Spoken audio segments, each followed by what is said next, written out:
Okay, it will be loading any moment now. Ooh. And we should be live momentarily.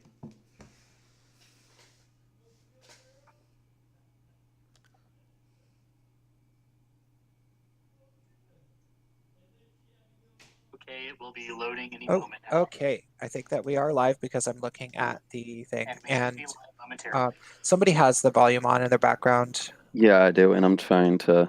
Sorry. Yeah, I closed it. Yay! All right, hey everybody, welcome to Gaytriarchy number 8. The Gaytriarchy quote unquote podcast, which somebody actually wrote me today in private. He was a very commanding man that wanted me to know a few things based on a recent appearance with some other YouTubers that I had a nice friendly chat with.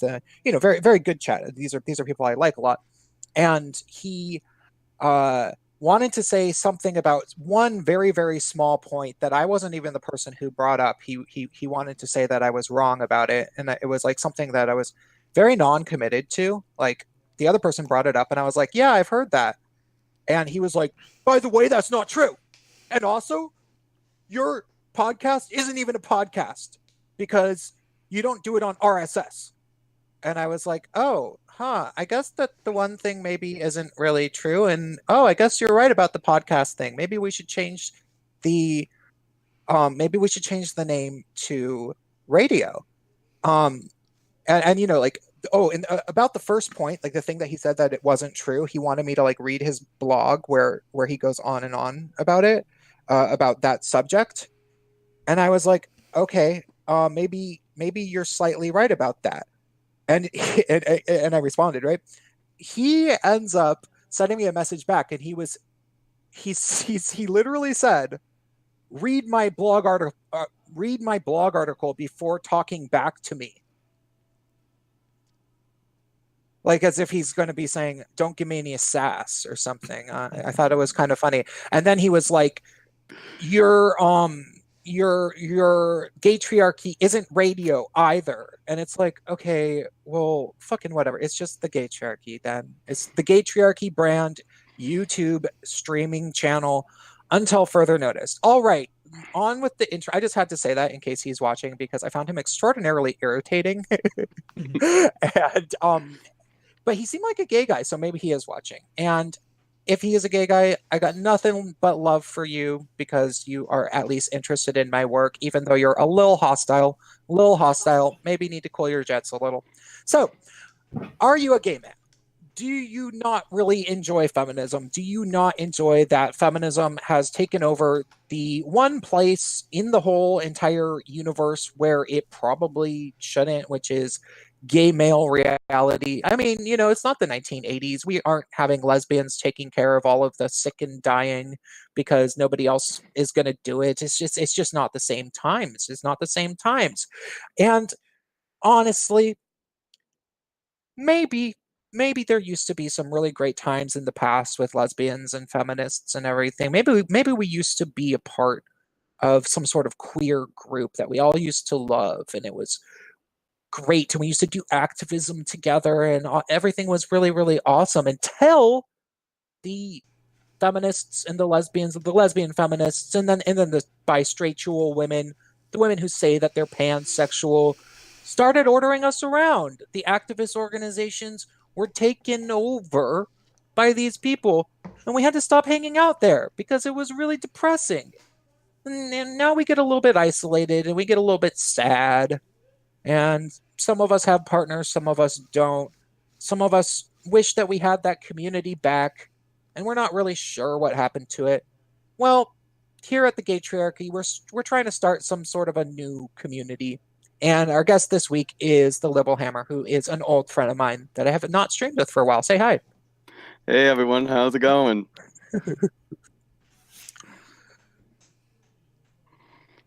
So, regular panelists from left to right, Arcatscape. Hello, I am Arcatske. I am one of the coiners of the term GigTow, gays going their own way, which is a movement we're trying to depoliticize gay sexuality and say, you know what? all y'all in the LGBTQI plus alpha quicha, but we don't need you anymore. But we're just gonna go off and be gay, and you don't get to have anything to say about it. Yeah. I also do lots of random things on the internet, so there's that. For the record, hashtag GigTow or just GigTow GGTOW. If you want to ever make a video about the gay male community that is explicitly separated from LGBT feminism type crap, that's the rallying cry. Apparently, that's just how it is, and yeah. GigTow! So, Spacepan, how you doing?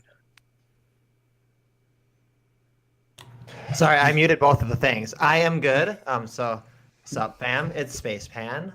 I am a cultural appropriator of the SJWism known as intersectionality. And what I mean by that is I'm someone who is white and cis and male and gay and an anarchist and an anti-feminist and an MRA and a MGTOW supporter and a GigTow supporter. Homo State 2018, fucking Brat Pop 2016. That's my shit. Fucking blend it all up, and that's why I'm here. You're just a big smoothie of politically confusing acronyms. Yeah, no, exactly. I guess I'm kind of camping out in the helicopter, and I'm gonna like let the Nazis throw all the commies out, and then I'm gonna try to like kick them out too, and then have my Ancapistan. Oh yeah, because he thinks Nazis are too far left for his tastes. They're a bunch of fucking commie bastards, and like it pisses me off that they get to appropriate the right. They just make a fucking deal with the devil, and like they give the left 99% of their shit, and they're like, okay, but we get to have like borders and immigration laws, right? And the left is like, no, and they're like, and then they fight over it, and I'm like, you guys are both fucking commie assholes. Like, fuck you all. Anyway, our guest is actually really familiar with this shit because I'm always like blowing up his fucking Facebook and like pissing people off, and he is like, oh, you guys are friends on Facebook. That's right. Yeah, we've streamed before. Okay. We had a stream last time about trannies in the military, and I think the resolution was trannies have to get out of America, and Donald Trump. Oh my god! I think that was what we all decided together. My memory's a little hazy. I don't know if I remember that Farley. same. We had Melissa Farley, and then we had others too, and we had Valen on too. We had to bring Valen on as a guest. He's the best. He like stops podcasting. I don't know what happened.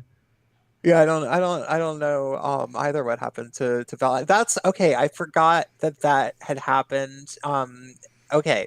So yeah, we have Derek over here who can make his homosexuality about the fact that about private property. Basically, this is my private homo property because, like, I bet you could do that. I can't do it, but you could come up with a good logical sounding. Yeah. I mean, you can't even have homosexuality without property rights. I believe you for the time being. Okay, let's move on to Bacon. Hello, everyone. I am the Saint of Bacon. I am the tech monkey of the Gaytriarchy. The token bisexual, the person that makes whatever the hell it is I decide to make on YouTube. And, yeah, I'm here and I'm slightly drunk, so. As always. But he is the research extraordinaire. Well, I'm not usually drunk. I've only been drunk like the last 2 shows. You're drunk every time I talk to you. No, I'm not. I'm just usually high on Benadryl. Oh. You need to get some more exciting drugs. Benadryl is pretty that's pretty not really. I know. I mean, I do have a bottle of Bacardi, well, a third of a bottle of Bacardi next to me. with an ever shrinking fraction. Yeah. Okay, just do it. So by the way, 11 viewers, we only have very few likes. So smash that like button, give us a little bit more of an algorithmic boost because you want more. Don't you want to meet all sorts of cute guys in the chat? Like, don't you totally want to? And we will totally sell you their private information in case you want it. Like, if Facebook can get away with it, so can we. Just send us nudes and PayPal donations, and we will give you everything.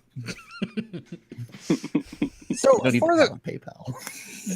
for the format of the show, we're largely going to be going through news stories because Liberal Hammer was we had a different guest that I didn't get the memo that they had canceled, and so Liberal Hammer was called in last minute. And he's not necessarily prepared to like really talk about himself, and he doesn't necessarily have some big thing to get off his chest. You know, last week we had this great interview with a guy that really had a lot to say.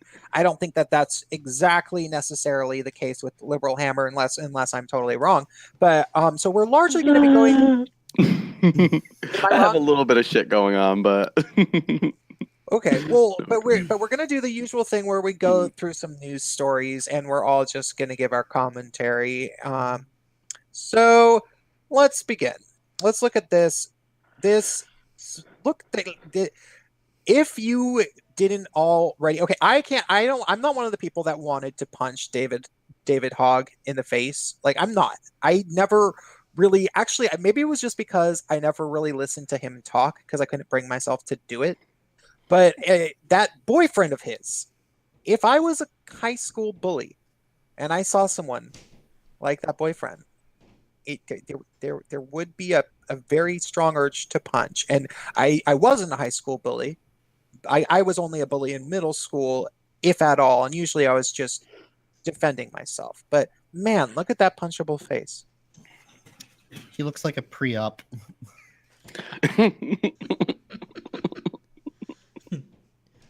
He looks like Blair White in her most recent video, kind of, just with shorter hair. oh, that's just mean. Poor Blair White. Oh wait, that is more insulting to Blair White. I'm sorry, Blair White, if you ever see this. She's much cooler than either of them. My bottle of booze is cooler than either of them. I think there are stool samples that are cooler than the two of them. See, well, did you guys see the tweet that David Hogg put out from February 22nd where he's like, hey, Cameron Kasky, look what I just found in my yearbook from 10th grade. And it's just this like giant fucking gushing like message. And I just like want to die. Wait, who's Cameron is his boyfriend. Yeah, I linked this to you guys. It's just like but there's just something about like you have this like note written and you're like, oh hey, at my friend tweeted all over the fucking place, right? Like it's cute as like oh hey, I'm gonna text my friend, look at this thing we found from fucking 10 years ago or whatever the hell, right? But this is like, oh, we're gonna put it on Twitter, so it's just like totally this fake, like, oh hey, the whole fucking world, look how cute we are. And it's like want to puke. So I was just gonna say my first thought when I saw that, funny enough, wasn't. I mean, I'm definitely not a fan of David Hogg. I am fiercely pro Second Amendment. My husband and I both own guns. I plan on going hunting this season. It's just, yeah. He just aggravates me on so many levels. But my first thought when I saw this was, other than when he's bitching about the Second Amendment, or, you know, bullshit like, you know, how we have Foley semi-automatics, which is not even a term. I'm like, does he ever not have a bitch face? I mean, I've seen a smirk when he's bitching about the Second Amendment, but outside of that, he just always has a bitch face going on there, even in this picture. Yeah, he I does. mean, it's not resting bitch face, it's active bitch face. I was gonna say it's resting cunt face, but that's just a different thing. And we're demonetized. That's like my first thought when I saw this. I can think of a film production company that I would love for David Hogg to work for, but it's not nice. So Is it Treasure Island? no, it's Gag the Fag. Oh. What's that? I believe they are the originators, or at least the popularizers of face fucking as an end unto itself. Like they just get whoever they can, like some twinky little dude or whoever, and this guy with an ridiculously like surreally large penis, and literally just Okay, is David Hogg 18? no. No, he's okay, well then 17. this is not. That was a complete joke. Then and Complete. No, like yes. Okay. No, I don't actually want David Hogg to engage in pornography, but I do want him to shut up. Yes. At the very least, like I would love. Oh, anyway, we'll continue later. He is an infuriating. He is the. I think I told somewhere else. It is people like David Hogg. Homophobia exists because of gays like David Hogg. They are just infuriating. Like I hate him and I'm gay, but Does he sound really gay when he talks? only when he gets really like. Oh, I didn't know he was actually gay. I just was infuriated by his stupidity and being a dick all the time. Yeah, neither did I. And I usually follow a lot of the community stuff very closely. I mean, I have a lot of friends. I'm part of a lot of groups. And I had never heard his. I mean, I figured, honestly, when I saw this, I was like, okay, and water is wet. But I honestly, I never even spoke in comments or anything about his sexual orientation. I just considered him this tiny little bird man. I mean, I want to give him a hamburger. But yeah, I had no idea until the article came out, until that tweet. I didn't pay any attention. It didn't surprise me at all. Even people weren't necessarily expecting it, but they weren't surprised either. Yeah, I won't say that he sounds gay, but now that we know, it's like, oh god, all of this makes sense now. But Yeah. it's like just the constant bitchiness, the entitled, like he may not be snapping his wrists, he may not be lisping, but I don't know. Like if gaydar were a thing, he's putting off a huge signal right now. Oh my god. Can't you guys just see him being interviewed by that Dylan Merritt who does the unboxing? He was like, oh god. You guys, you know that queen with Yeah. Oh god, I hate him so Oh. much. Must be I think I'm the only Like, person who doesn't know what you're talking about. His name So is this like a version of shipping where instead of imagining things you want to see, you imagine like the worst fucking thing ever? Oh god. Because he interviews people like Linda Sarsour and Francesca Ramsey, and he's this gay guy with curly hair. He's a really, really light-skinned Latino, and he's paid to hate himself. Yeah, and he's so obviously untalented and just, a complete they would just call him a cuck, obviously, is the cliche terminology, but like he's somebody that will do anything that they tell him to, like have any opinion that they tell him to, and So he's a hack. But just the most degrading, nonsensical, if they told him to go up and say that, Water was racist. yeah, or that, water is actually dry, despite what you might possibly believe, he would do it, and he would have a really smug little face while doing it. If they told him to go to attend a roof party in the Middle East, he'd do it. Yeah. I mean, which is funny because the last video with Linda Sarsour. Linda Sarsour was the last one I actually watched all the way through, and I'm like, yeah, her doctrine says you should be thrown off a fucking roof. To be honest, I was like, have I ever imagined that a little bit? Yeah, but for very different reasons. You're a little annoying fuck, but yeah. Yeah, I haven't watched him since that. It'd be a good, interesting thing to dissect one of his videos, though. Yeah, It's so annoying. I tried doing that on Twitch a few weeks ago, but I just got drunk halfway through because it was decoded, and it was either ruin my liver or punch my computer, and I wasn't going to do that. Oh wait, is he that annoying little person that was on Decoded with Francesca Ramsey? Yes. Like 3 weeks ago God. or a month ago. God. Oh god. There's not enough mesothelioma in the world for him. Like that's god. But can't you just see him having a little sit down with David Hogg and like I can see him trying to say like, so what you doing afterwards? Like and then writing some sort of article about how it wasn't wrong for him to do it because they're both like, I don't know, oppressed or something. I thought David Hogg was 18. I thought he had a birthday recently. All right, okay, let's find out if he is 18. So I can just say terrible things. I did hear something about his. So you can say terrible things. There's something about his birthday. I don't know if he actually turned 18 though. For the record, my stance is that regardless of his age, is that he's not sexy at all, and I don't think anyone on this stream finds him sexy in any way. So if we make jokes about so he is 18. Yeah, he turned 18 on the 12th. So if we make jokes about him choking on cocks to death and stuff. Like, it's not because it's the operative notion is choking to death on the cock. It's not about any sort of sexiness that we would find. And no, actually, some of the people on Gag the Fag, a lot of them aren't even sexy, but the whole point is like that they're taken to the point. The whole point is to make them throw up. It's like one of the most. They throw up. Yeah, no, that's the whole, and they keep going. Like, it's possibly one of the most. God. It is possibly one of the most extreme forms of pornography I've ever found. Like, I don't even 100% know how I feel about it, but the fact that it exists is just. I just want to mute you right now. No. You can't mute me, but I'm too endearing. Okay, so while we're on gagging a fag, do you want to move on to Joy Reid not getting a gag order from MSNBC? Okay, I get it. I was like, no. Wait, is there anything else to say about this story? I mean, is there anything other than we hate him? He's gay. He has a smug-looking fucking boyfriend, and they're all gonna kiki with Dylan Merritt someday, and it's gonna be fabulous. I can't wait till I do want to say something about this because, okay, especially me as a strong advocate for the Second Amendment, and trust me, you'll see guns are all over my Facebook.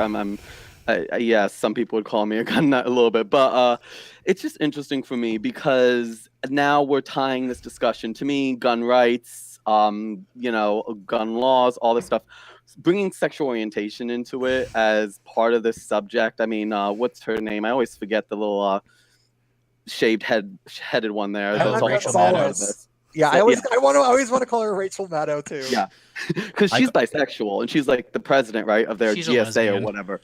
I call her Latina Ripley. Actually, I've seen that one. But it's interesting, though, because it makes me think of... I made a post on my Facebook not too long ago about supporting the Second Amendment. And one of the things I said was that I do not believe in the mindset. I do not support the mindset that says that we should punish the many for the actions of the few, in regards to outlawing certain guns and so on and so forth. And this one guy, another gay guy, he messaged me privately, calling me a disgusting person and all this shit. And the last message he said to me was, "Fuck off, you self-hating redneck faggot."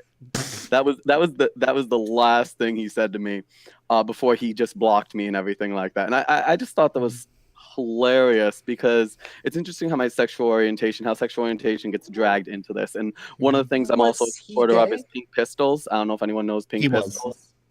Pink Pistols, no. Hell yeah. Yeah, they're a very pro-gun LGBT organization that really blew up after the Orlando massacre. Gun sales within the community rose. And I've always considered one thing interesting because the left always bitches about us being an oppressed community. I see the community as having one of the best reasons to be pro Second Amendment, pro the right to protect yourself, if we are truthfully one of the more targeted communities when it comes to violent acts in this country.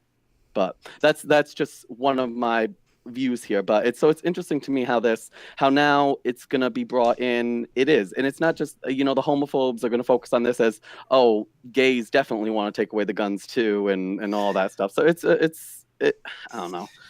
It's this kind of stuff that why GigTal for me, I like the whole reason that it exists and why I say depoliticizing our sexuality is so important is because it's just ridiculous for us to be lumped in.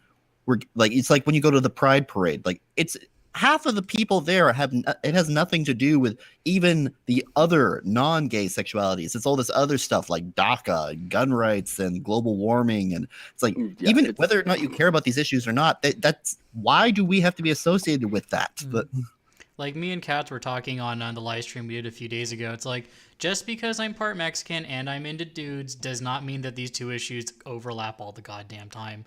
Sometimes they're just not remotely related. Exactly. And that's personally how I feel about the Second Amendment, but it keeps coming back around to it, and this is just another example. And I feel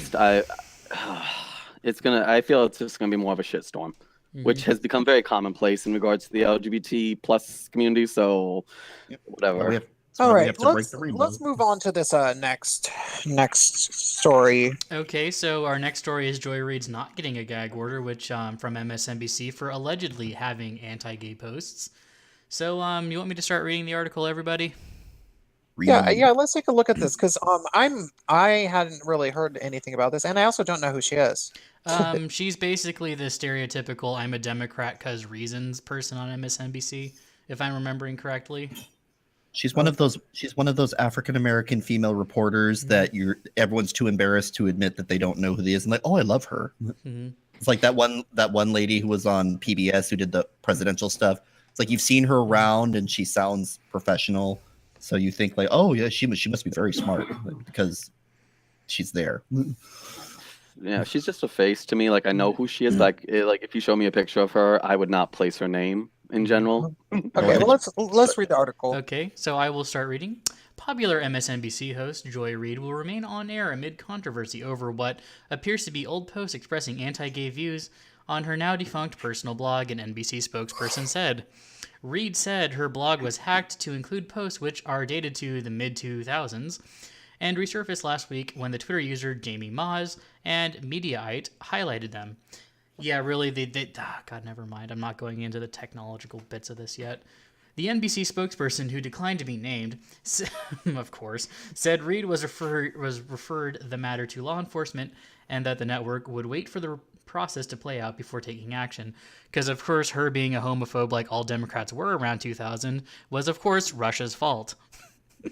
I'm waiting for that to be the thing. Well, and they are now. Yeah. I mean, any comments besides me being a sarcastic cunt? Hacking is the new get out of jail free card. Like, I mean, it's amazing how hackers just care about everyone when we really need them to. That's all I'm going to say about it. I mean, to be honest, regardless, I don't know how I feel.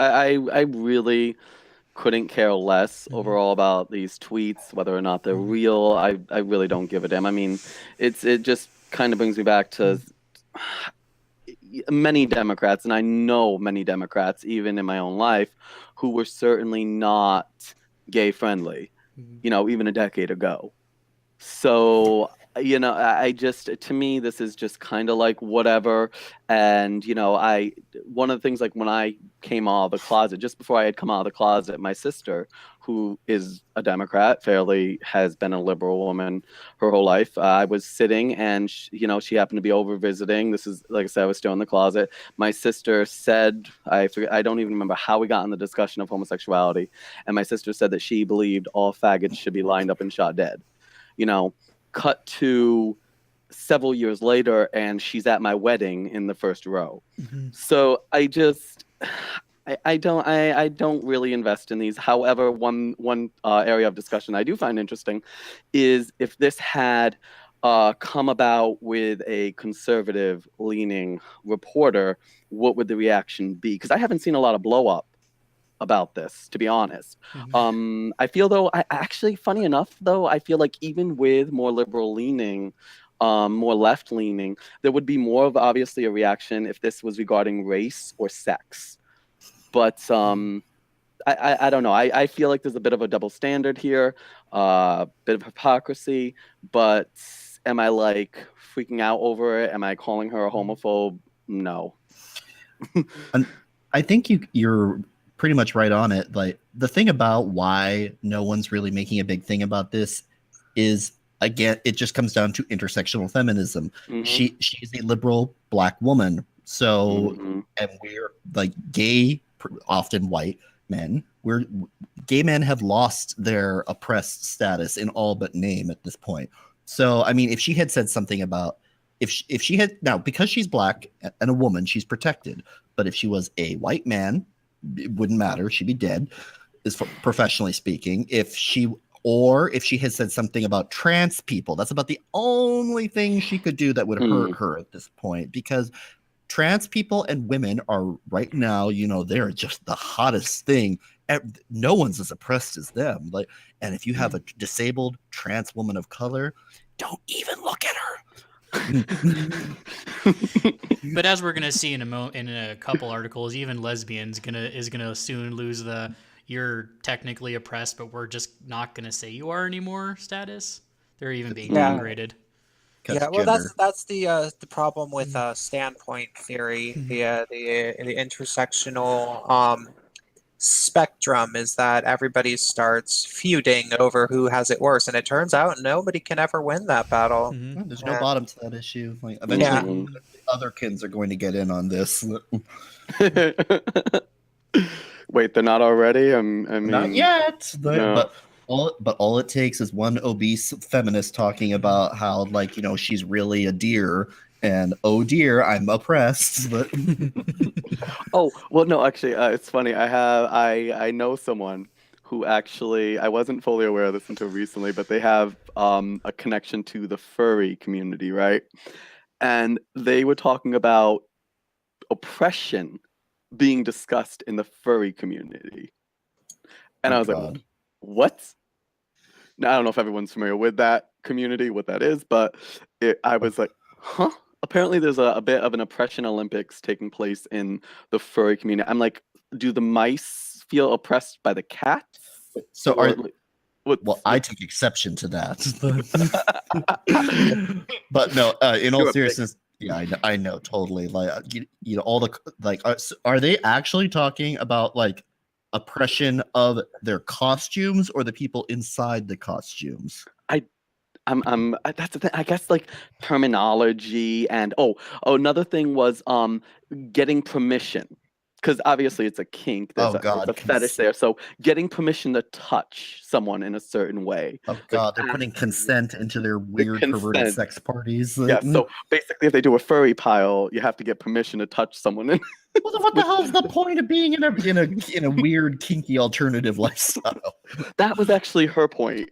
She said, "What's the point of this? Because it's supposed to be more, And then she's like, "I don't get it," and I'm like, "I never Honestly, got I it." gotta say, I think you guys are being really insensitive right now because honestly, if you abuse the suit, you abuse the person. You abuse the fursona. You abuse the persona. Okay, persecution is persecution. All right, I'm a radical MRA, and I stand up for them. I stand up for the bronies. I white knight for every single one of the furries. I've met the furries. I think they have a beautiful culture. I think we should respect it, and I think they need to have their space. I think And they need a little bit extra because they're in those suits. Sorry. actually, I'm just gonna stand against that. I think that furries are bad people, and that Space Pan and the furries should be shipped off to an island where they can live in their perverted lifestyles, and they can't. That's gonna be the Gig Tao homo stage. Where do you think this shit ends, yo? That's level 5 Gig Tao. That's That's not all ending. furries I'm are spoiling gay. it. that's not gig They're all talent. gay. They're all gay. I'm just gonna call it the weird alternative island. Is Like, this with, one like of these? This has become like a folkloric all Asians are bottom thing. It's very Yeah. Dr. Monroe. no, they're not. I mean, there are Asian tops, but they're a sad and confused race. See, Hey, okay, that is I can see how it's funny to say all furries are gay and all Asians are bottoms, but neither thing is actually true. I have known numerous. I have known white guys who are like 6'3" who only date Asian men and are bottoms. No, to be fair, I did not say that. I said there are Asian. Yeah, I know. but But I want to make it explicitly clear to the audience that there is weird, stereotype defining things and defying things in the gay male community. I literally dated a white guy for a moment who we never actually had sex. He was very, very cute and actually quite successful. He was a video game designer. I don't know what the fuck he was doing with me for a moment. We were kind of going on dates, and then we like cuddled together this one night, and like he didn't ever take his underwear off. I don't know why. Like I don't. I think I must have been pretty drunk, and I just fell asleep and didn't. Maybe it was my fault. Maybe I was supposed to do something more. But he was waiting for you to take a move. Yeah, but we were in our underwear and touching and stuff. I don't know if we were making out, but Is that like a double bottom stalemate? Oh, I am not a bottom. No, that's no. The double-ended dildo does solve that conundrum. But he turned out to be a bottom, I heard, and maybe he just didn't want to put out with me on the first or the third date, or because we went on probably like 4 or 5 dates before we stopped. And then it turned out that all the other guys that he ever ended up dating were Asian, and they apparently were stuffing his butthole, and that was a thing. So he was a rice queen, and you didn't do it for him. Yeah, I think I he don't just found me entertaining. I think he wanted to be into some, some bleach flour, but he wasn't. He wanted your gluten, but he was intolerant. Yeah. Bleach First- flour, is that really the term for it? That's what we're going for? Like Well, In one of my my videos, Clorox pile, my little I guess my only thing to wheat say germ. My only thing really to say with that is, first of all, I actually, I've been with a few Asian guys, but I remember this one Asian guy that I dated. We didn't date for long, but I can say he honestly proved a few myths wrong regarding, Was he mixed? Asian guys. What? Was he mixed? I get asked that all the time. Actually, yeah, his father was white. That's yeah. That's Therefore, cheating. the rule remains intact. Still Asian, by the way. I guess to be clear, you get asked all the time that one Asian dude you fucked with a big dick, was he mixed? That's the question you get asked all the time. Which only confirms what I was saying. Okay. Our Catskate, are you probably part Siamese? This feels sensitive for you now. No, I'm just really slutty, and I have surveyed many. I have surveyed. Surveyed. I have done extensive research of the many penises, shapes, sizes, colors, textures, and yes, there are some very attractive Asian men, just not necessarily super well equipped. Not in my personal experience, and I have looked. It does tend to be slightly not as big on average, but I think that the dramaticness of how small Oh yeah, no, they actually are is something that is exaggerated. Like people sort of act like Asian guys just don't have dicks at all, or like they're these little quail, that's very that get to be as big as someone's middle finger at largest. That's just not true. No, like that is they have true. cocks that become like. But you're never 6 going. inches, but it's rare that you're going to find a big old 8-9 inch. Like it's almost unheard of, probably. Maybe. And here's the thing: even without talking about my own past or semi-present promiscuity, all you have to do is watch Asian porn. There are no you search for XXL dick Asian porn. It isn't there. You might find one or two Asian guys, which are probably mixed, who appear to have good, nice looking penises, but you're just not going to. There are some groups that have more equipment. So no, they're not ridiculously small, but they're not. There are very few of them who are ridiculously big. Well, I mean, outside of that, even, and outside of finding Asian on Asian gay porn, try to find mixed racial gay porn with Asians who top. Yeah, I found one or two, and it's rare. It's just not rare. I mean, Okay. it's not rare. So we've had our fill of cock conversation for the moment. Let's move on a little Speak bit. for Let's, yourself. and to be honest, let's move on from this article. I think that we can move to the next article. Okay, so a Me Too movement lawmaker has made anti-Asian comments. Oh my God! Not just a. We just need a segue, from one into the other here. She's not just a Me Too Wait. mover. She's one of the Me Too people. And didn't she also maybe make anti-gay comments? Is this the same Potentially. person? Anti-gay comments, and also being investigated for sexually harassing male underlings in political affairs. Well, she could always pull the power plus privilege thing because she is a California state assembly woman. You know what? That might work on Twitter, but it's not going to get her out of hot water when she's got a lot of bloodthirsty competitors who are just waiting to take her seat. Oh, This is and wait, California, that's not true. before we go on, I just got a super chat from Tommy Jenkins, and he says, realize that a lot of the masculine men in the community that I'm attracted to, once I get them to open up, have a lot more conservative views than they let on in public. Why do we let the whiny femmes run the scene like straight guys do with women? That's a very good question. I think, to be perfectly honest, It mainly just has to do with the fact that media was, Obama was a proud feminist that wore the "this is what a feminist looks like" T-shirt and was planning on handing over the torch to Hillary Clinton, and they gave all the money to the whiny femmes to do their media bidding for them, and things ended up that way. But things weren't really always that way. Just a little bit over 10 years ago, it was not cool to be a super whiny femme guy as a gay guy. Like it was way cooler to be kind of like punk rock and badass, and that was what was more trendy at the time. I was a fucking hipster, I remember. So, all right, Even let's move before on to that, the you're going back to story. like the Castro clone and so many other different looks in the community that historically have been predominantly masculine. I think obviously I know, and Prince, as you mentioned often, with the introduction of feminism and the push of feminism in the gay community, especially the introduction of the concept of toxic masculinity. That's really where that took off. Yeah. Yeah. So that's definitely true, and we should get to that when we have the you portion of this, and talk about masculinity and femininity, because I know you have a long story about that, your own personal back and forth between the two. But let's go through this news story a little bit.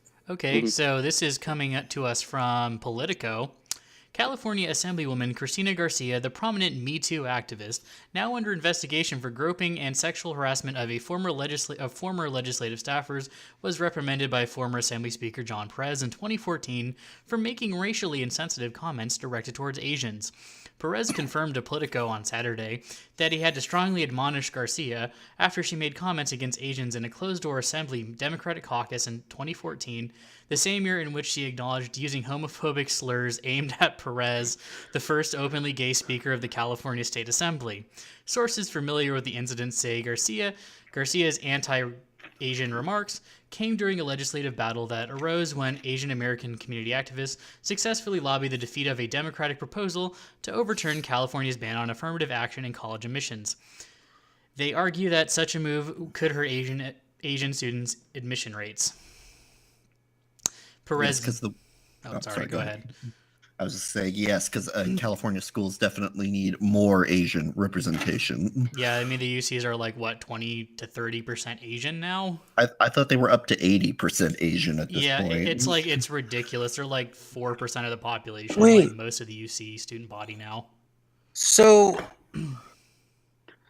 I'm sorry, unclear about what exactly.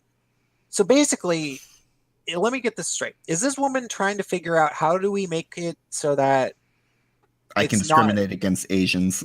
Yeah, because they already do that. Like they do discriminate against Asians in university admissions. Can I put in my I was at one point a student activist hat back on for a moment? Yeah. At one point, California actually got rid of affirmative action in its college admissions, which is why there's a lot of Asians in the University of California system.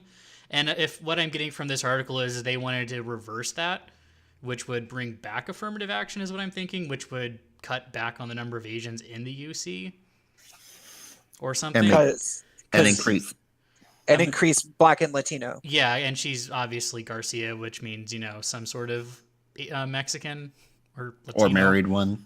Or, yeah. Basically, she's from one of the lower performing groups, which is not if you're not Asian and Jewish, like you're generally not going to be at the very top. Well, or Indian, I must say that, or Indian. Like those are the top performers, and in California, they occupy basically all of the best schools and or tech firms.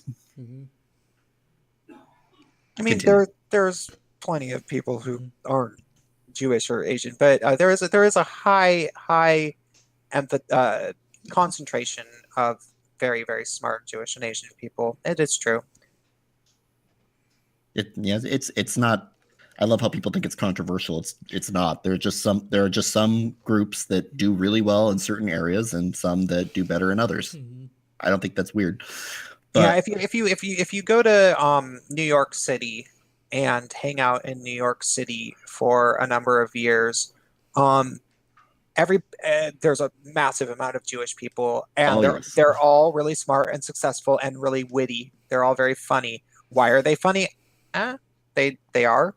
It's just part of it's just part of their culture. I mean, like speaking from the perspective of someone who used to, I spent a lot of time with Jewish people and a Jewish family that I was very close to, and there is something very distinctively Jewish about the way. And Librahim, you're from New York State, aren't you? Yes, but upstate. So I grew up around the Amish and cows.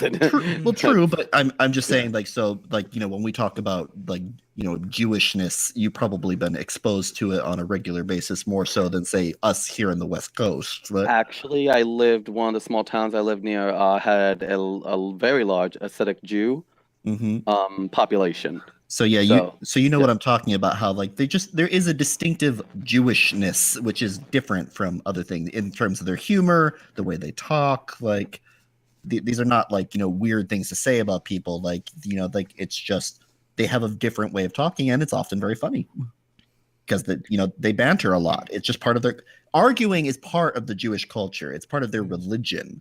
Like literally, like you're supposed to like I think the most fundamental difference between Jews and Christians is that Jews are encouraged as part of their religion to argue with the rabbi, to like they think that a faith that unquestioning faith is weak faith, which is so different than being Christian, which is like if you yeah.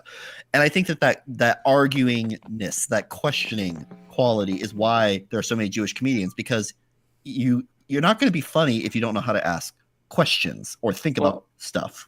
Even Ben Shapiro has spoken to that. He said his rabbi was very, very, assistant, very, about being able to argue a point without relying on your faith.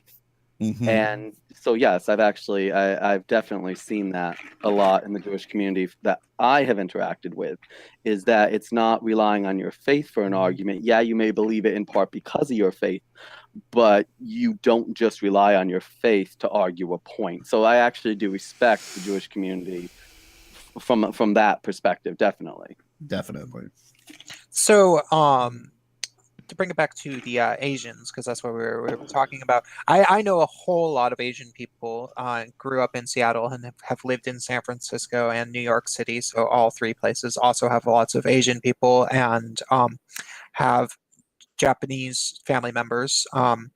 And one of the things I got this on a not Facebook, YouTube comments under one of my videos. I think I was talking about some Asian SJW or another.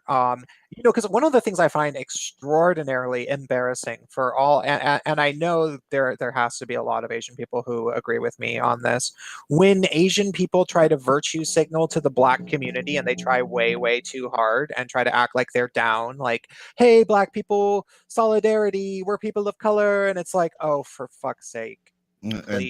And truthfully, they're only people of color when it's convenient. Like if there are no Black or brown people around, then they're like the substitute oppressed people. But the moment there's a single Black person in the room, like the Asian people get shoved aside. Like, make way for the real oppressed people. Well, these are just the stand-ins.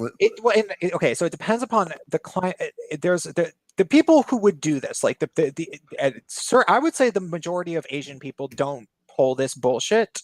And this I'll explain what the person said, and this actually kind of rings true.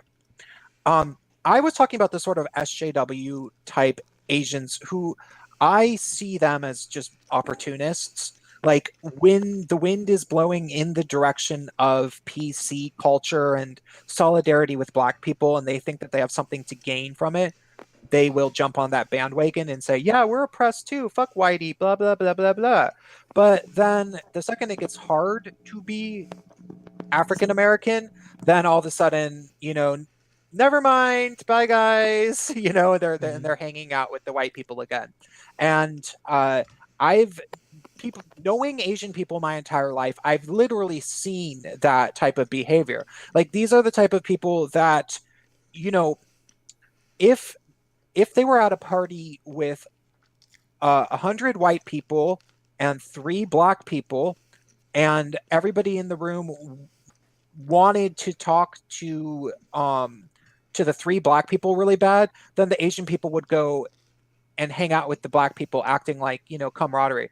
But if everybody was scared of the black people, then they would want nothing to do with them. You know what I mean? Hmm. Very The, much. the Asian person that commented said, "Oh yeah, those are the fucking fake ass stupid Asians. Real Asians mind their own business and try to make money. That's And all are they do." also very racist. Oh, yeah, I can honestly say that. Mind, especially coming from the country, like I've seen a lot of bigotry, heard a lot of bigotry, but Someone's a lot of microphone the is Asians loose. that I've interacted with have definitely had some racist views in regards to, especially blacks, and especially in regards to the black community. But I actually, one of my friends who's from China, he came up a few months ago to visit me, and we went out to the local gay bar, and it was an interesting, and I got to witness a very interesting interaction between him and a black man who was initially trying to feel him out. The black guy basically asked him a few questions. Are you Vietnamese? Are you Japanese? Oh, you're Chinese? I thought you were Vietnamese. And he actually said that. And Huh? and when I was like, you need to go, because I actually know this other guy who said that. I'm like, you need to go. And my friend and I, we were about to leave anyways. Oh, And as we're going out, I said it loud enough for the other guy to hear. I'm like, well, geez, would you look at that? It's not just white people that can be insensitive. Hammer, your audio seems to be bad. Maybe disconnect your cable and plug it back in. Okay. There we go. Yeah, it sounds Is it better. better? Yeah. Okay. Um, I had yeah, a little sorry. thingy on it. All right. But yeah, so yeah, that was an interesting interaction to observe because, like I said, as we were heading out, I'm like, well, I guess it's not just whites who are insensitive here, who can be insensitive, but yeah. So I mean, I've seen that friction, especially in the gay community, between Asian gay men and black gay men, a few times. Yeah, I would just say that, like, and Spaceman probably has something to say about this. The the the population of Asian people in North America is extraordinarily small, compared to worldwide. East Asians are actually technically the largest demographic, and yet here they're very, very small. And the people who come over here do tend to come over with the intention of making money. And so it's kind of like, their parents came over, they want them to go to a good school, make money, mind their own business, because there's no purpose in getting into racial tensions with black people, or trying to you know deal with white people. Just mind your own fucking business, make money. That's why I brought our family over here. But if you actually go to Asia, there's this massive, vast cultural tension between the various different nations, and even within the nations, different families and classes of people and castes in India and stuff like that. And so when people try to, like, conflate Asian as person of color, it's just so extraordinarily racist and undermining to everything that goes on in the East. Yeah, I mean, in China, there was a great example of this where there was, I forget what her name was, but there was on the Chinese equivalent of, like, let's call it Chinese Idol or something like that, one of the idol shows. Like, there was a Chinese girl whose father had been a black serviceman or something stationed in China, or I don't know how, I don't know exactly how, but anyway, her father was black and her mom was Chinese, and she grew up in China because her father wasn't around. So she was fully Chinese, but half black. And apparently, I mean, they just did not know what to make of her. They called her like chocolate angel or something, and like everything was about this girl's skin color. Like people would walk up to her in her real life and say, like, how on earth do you speak Chinese so well? And she'd say, well, because I am Chinese. And they're like, no, you're not. Like, it was like they would argue with her about her being Chinese. Oh, and if you're white and you have blonde hair and you go to China or Japan, if some people will ask to touch your hair. That's a thing. So The one place where people actually do touch people's hair. Yeah, Why- I've actually Okay. had blonde friends say that they were she was in Disneyland on Christmas, and apparently that's like the one time like all the Asian tourists will go to Disneyland is on Christmas because no one's there. And there's like, and a bunch of Japanese tourists are like, "Oh, can we touch your hair and take pictures with you because you're blonde or something?" Like making a really big deal about it. Well, at least they Oh no, asked. yeah.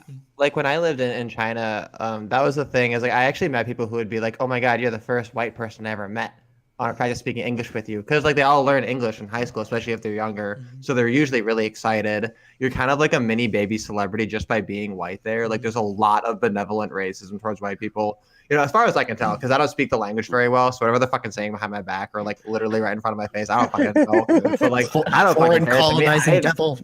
fuck ever. They pay you fucking doctor money just for teaching ESL. So like that's cool. Like if people make fun behind my back, like I can definitely live with that. Like people always make fun behind my back. Like it's unavoidable. But then like I remember one time I was like out there at like one of the food marks and like this black guy walked by and the Chinese lady was like, oh like Hasanita Pangyoma, like is he your friend? And I kind of laughed because I was like, did she just like assume that he's my friend because he's like a black guy and I'm a white guy, so we're both like not Chinese, therefore we're friends, right? I was like, this lady just like assumes we know each other. And then like paused for a moment and I looked at it, I was like, oh wait, fuck yeah, I do know that guy. I met the guy at the bar just like the last weekend. He's like the other black guy because there's like two of them. Like, All Yeah, like foreigners the- know each other in like- China. yeah, it's true. And it's totally true. It's exactly true. All the stereotypes are true. But like that's the shitty thing though, is that like the last note though is like this whole thing about like black people in China is a totally different experience. And like it's so much rarer there that like yeah, like I think there definitely is something to be said. Like a lot of the narratives that we direct toward like black people in America, they probably make a lot more sense applied toward black people in China and a lot less sense applied toward African American people. Would be my general feel of the situation. I So would just say- throwing that out there. And you, I've seen some interesting discussions go back and forth between, people who are black and people who are Asian, especially Japanese. I remember watching a back and forth where obviously it was a gentleman who was black, the woman was Japanese, and he brought up, obviously slavery was brought up, Jim Crow laws. And she eventually brought up the Japanese internment camps, and so it was just interesting. It was just odd back and forth. I didn't even really comment on anything. I just watched it, and it was that oppression Olympics taking place right there. If I were her, I would have brought up the fact they dropped a bomb on us. Yeah. I don't recall if she brought that up, but she may have. I just remember the hostility back and forth. It was crazy. It was one of the most aggressive ones I had seen at that time. I could imagine a really funny version of that conversation, but I don't want to get us completely Unity guidelines strict. oh god. I will say this though, when I was in college, especially up in rural where I was located, I went to a community college where you could smell the manure on both a warm and a cold day, and it was interesting because we actually had a large number of international students from all across the globe, and a large number of them actually did come from China, and the curiosity they expressed was amazing. During that time in my life, I was a lot more fabulous. I had fuchsia hair, I wore glitter jeans, I wore bright colored hoodies, and I always had the Chinese girls wanting to take pictures with me. So it was very interesting. It was a very interesting experience. But I also Did they do the peace sign? Yes, they loved Dude, it. Yeah, They also ask you to hold their babies sometimes. They'll say, "Oh, you're white. Hold my baby, please, for a picture." So you can infuse it with your superior whatever. Like Oh my god, you guys, I have to piss really bad. I'll be back in a second. okay. Well, anyways, like I was gonna say, like when I was in Poland last summer, like I even in a Starbucks, I went up and just said hello to someone, and immediately their first assumption was like, "Oh yeah, you're American. I've never practiced my English before with an actual English speaker. Screw you learning Polish. I'm gonna speak to you in English." I'm like, "God damn it!" and then the annoying thing is though, it's like then I got so out of practice that when I actually went to a Tesco and no one spoke English, I'm like, shit. I'm like trying to like fumble with my phone and what little I know to try to explain what the problem is with the self checkout. Because everyone up until that point that I had interacted with is like, oh, you fucked up something, you're American, I want to speak English to you. Well, I guess then to get back to the article a little bit, I mean, what like overall, how do we see this, playing out? Are we, Because, I mean, mind you, we're talking about more and more people leaving the left, which has gone batshit crazy, especially different groups, historically oppressed groups becoming less depending on where they fall on that scale of the oppression Olympics. Do we see, because, I mean, I personally know, I mean, maybe they've probably always been there, more just ironically enough closeted, but obviously I've seen, at least from my perspective, a rise in gay conservatives or gay libertarians, at least, GLBT in general. But then a lot of the Asians that I've met, though, have a more conservative views as well. I mean, how do we see this playing out in regards to the left and the Democrats? I mean, this kind of thing. Well, specifically her, unless she's in like a not majority Mexican district, she's probably not going to face any consequences for this. Because the thing is that I've noticed with a lot of Mexican people, and I've actually made a video about this, is that although a lot of Mexican people really don't like or even understand the whole social justice thing, like most middle-aged white people don't, they'll just go along with it because they feel like they have to. So they might throw her out or they might not. It's kind of up in the air. But if she's in like a really uber white district, she won't because Mexican. I think what's going to happen with this lady is that like it's not going to probably hurt her individual political career too much because these people can survive just about anything, like the cockroaches that they are. However, since she is one of the big movers and shakers for Me Too, this is like there are two really big stains on Me Too right now: the Aziz Ansari incident, and now this. And the more of these we get, the more Me Too. I mean, here's the thing. There are the Me Too jihadis, the people that are just like, Me Too, and like they don't care. They'll blow it all up. However, the more of these crazy people do this kind of stuff, which we like regular people are able to see, oh, wait, these bitches are crazy. Like, and it's not like disputable. It's not a question of subjectivity or privilege or something like that. Like, it's going to really, I don't want to say discredit the Me Too movement because it has no credibility, but it's going to bolster the opposition to it. But then also like with California, like I've been watching politics in this state as much as I can. With the Republicans, they don't act like a statewide party anymore. They're basically, we run in the Central Valley, nowhere else. We don't really care. They're a regional party. Yeah, they're effectively, they don't really fight outside their stronghold. So yeah, unless another party rises to challenge the Democrats, we're kind of screwed. Or the Republicans remember that, oh wait, we're supposed to be running statewide campaigns, but that's not happening. Well, they do sometimes get the governorship, but that's about it. Well, the last one was Schwarzenegger, and after that, it's been Jerry Brown, who's basically a Republican when it comes to everything. And let's say even Schwarzenegger was married to a Kennedy. Yeah.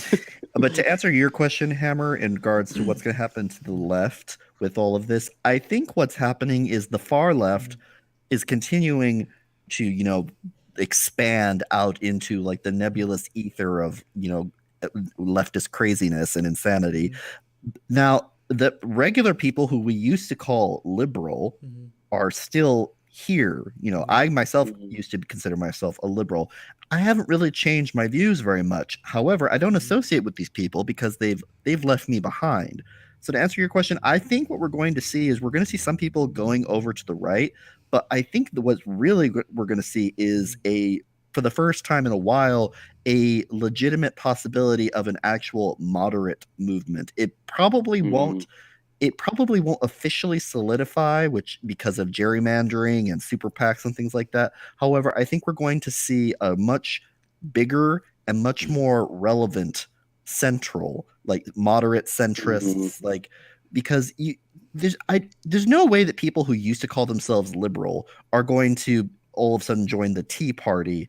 And, for instance, I have thrown out a lot of my previous views that I used to have.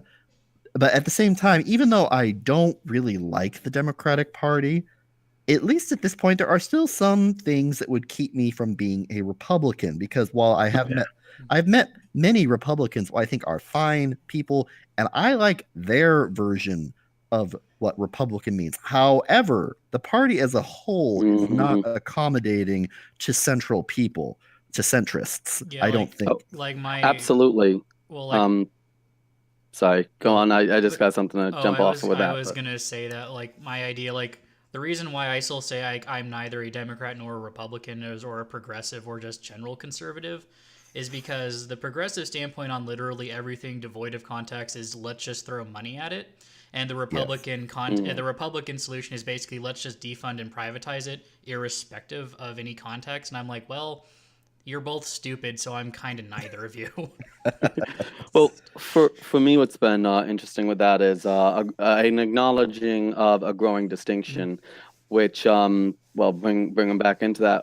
Ben Shapiro very clearly, when he speaks of leftists, he has a distinction between leftists and liberals, and it's interesting because I was at a gathering with a number of friends the other night, and one of my friends, his sister, was up visiting, and he is full on identified as a leftist. Like he once posted on his Facebook in all caps 10 times, "All whites are racist. All whites are racist. All whites are racist." And he's white, right? White himself.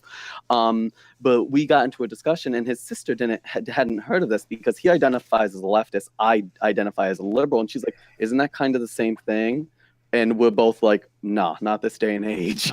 Maybe, but not And anymore. did you slyly explain to her that he means commie and you mean somebody that values Enlightenment principles? We agreed to be as civil as possible. He and I have had these discussions. I did piss off one of his other friends. They're funny enough, they're token straight boy of their group, and he's a historian.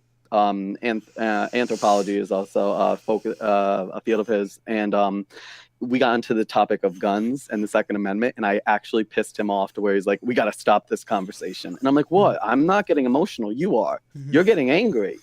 I'm okay with having a discussion. It's just you're telling me that you're a professional in this, that this is your profession, you're an expert, but there's people who have studied the exact same things that you have studied, the exact same texts, and have different opinions. What makes your opinion more valuable than theirs?" And he got so mad at me, and it just ended. But it was an interesting discussion because with the one guy, his sister, we explained to her without going at each other. We're like, yeah, there is a growing distinction between a leftist and a liberal, and in my home state of New York, this is really being highlighted in the Democratic primaries with Cynthia Nixon against Andrew Cuomo.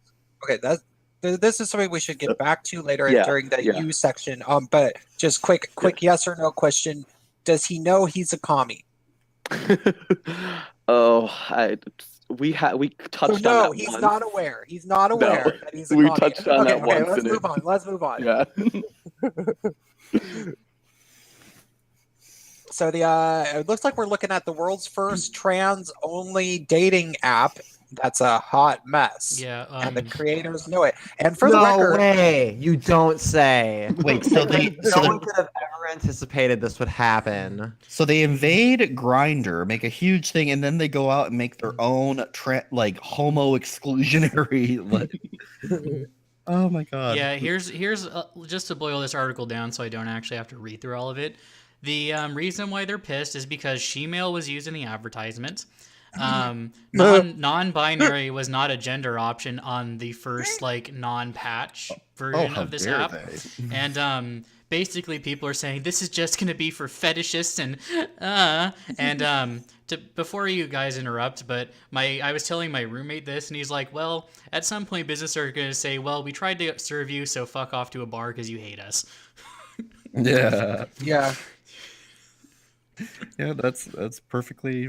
Yeah, I mean, you can never make these people happy. Mm-hmm. It's like the people that complain that there are not enough black people in computer games, and then Vice of all people did an article about how there are too many people in Far Cry 5 and how that was wrong. It should be Native Americans, and it's they're trying to pander to us in a really insulting and intellectually dishonest way. It's like there's just no winning with you people. Yeah, it's kind of I think Jessica Valenti was the famous one for maybe 2012. She writes that about how much she hates getting catcalled, and then 2015 she's like, nobody ever checks me out on the street anymore. I'm sad. Because they learned and it's you're a crazy these bitch. people will, when you stop making your worldview based around fairness and principles and equality of opportunity and all that logical stuff, and you start making it about utopianism and how the world could best be perfect for you and people like you and people of color and queer trans people of color and all the people who deserve stuff that don't have stuff and blah blah blah blah blah, you're setting yourself up for heartache. You can't. That's just not how life is. And so let's move on with this article. Okay, do you want me to read it, or do you want to kick off to the next one? Well, no, because I wanted to just at least mention the fact that one of our friends was literally Tranime. Yeah, Tranime girl was quoted from her tweet. Tranime's I want to read it. Yeah. Let's It read should it. be popping up on the screen momentarily. Transster is a TS dating and social community for transgender, cross-gender people, and it goes on to use the words she-male, ladyboy, and sissy boy. Wow, there's a hot mess. I found that interesting. Like, to me personally, my view on this is fine. They want an app, okay. Yes, as mentioned earlier, they invaded Grindr. Hell, I support that. Go all there or whatever. But I found the terminology, the being upset about that, because when I'm looking at that, I'm like, but these terms are still used often in regards to searches. They're not That's what their data is showing. So I understand it from a marketing perspective why they did that. And if anything, it's going to promote, in regards to promoting the app itself. But even within our own community, within the gay community, I watch things. I've read a few articles about certain types of searches in regards to, homosexuality and even dating and all that stuff, where they'll mention femme gay men or sissy boys or different terminology getting used. So I guess from that marketing perspective, I've got that, and I didn't view it as any big deal. But then again, I'd be told I'm not trans, so I should keep my mouth shut on it. But still, I don't know. Overall, let them have it. Let them argue about it. I just find it amusing. Well, the Gaytriarchy is for you to not keep your mouth shut. Yeah, about no, these exactly. things. That's kind of where I am at. I'm laughing at that. Yeah. The freaking out, the back and forth in regards to these the terms, when the data shows that these terms are used and can help promote it. But I guess I don't know. I think it to me it's just amusing. It's watching cannibalism. Yeah. Social cannibalism, and I just think it's hysterical. There's a huge gulf between real users of a service and the few people with useless degrees that write about them as bitter interns on websites that want clicks, which is the state of most like social justice political commentary.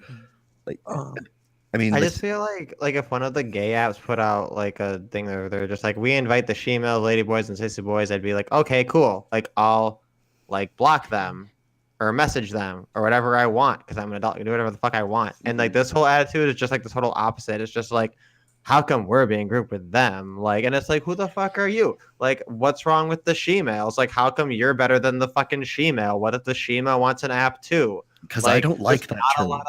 There's not a lot of terminology. Like, of course they're gonna try to reach out, and I can just see the total perspective of like they're trying to make this app, and they're like, yeah, let's make something cool that like transsexuals will like, and like let's dive into their culture and learn a little bit about it, and like, okay, cool, like there's this whole she-male thing, and there's lady boys out there, there's sissy boys, like let's reach out to all of them and try to just like be really inviting.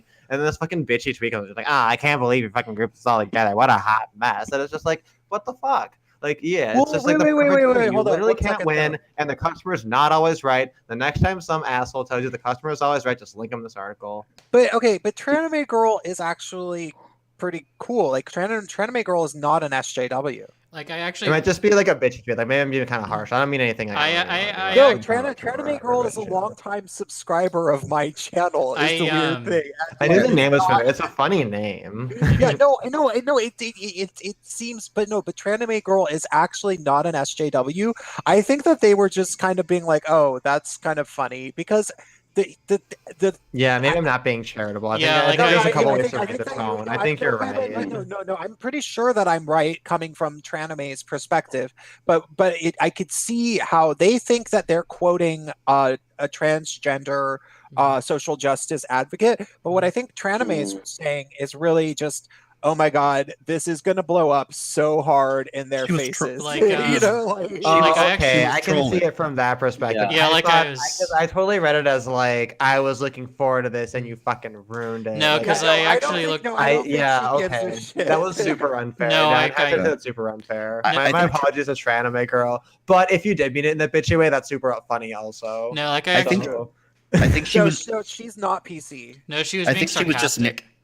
She was just narrating the dumpster fire. Yeah. Yeah, she's like, okay, this will be fucking funny.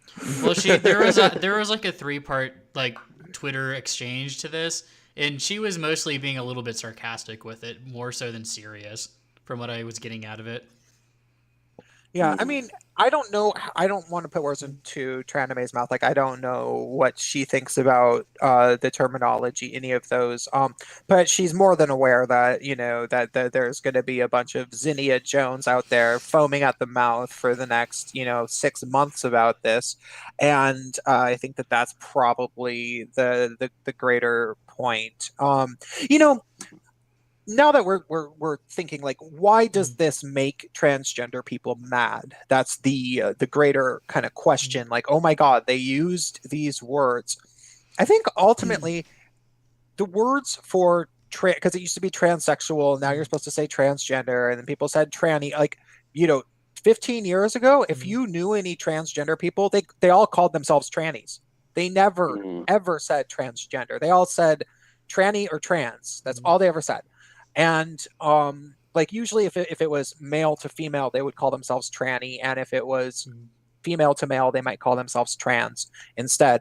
But and then that shifted. Like, they're always shifting the goalposts about what is offensive, and I think that ultimately what the reason that is that their very state of being to the insecure transgender person, I think that their existence on Earth sort of offends them at all time. Like, they're offended by the fact that they are the way that they are, and they want to come up with terminology that lessens the burden.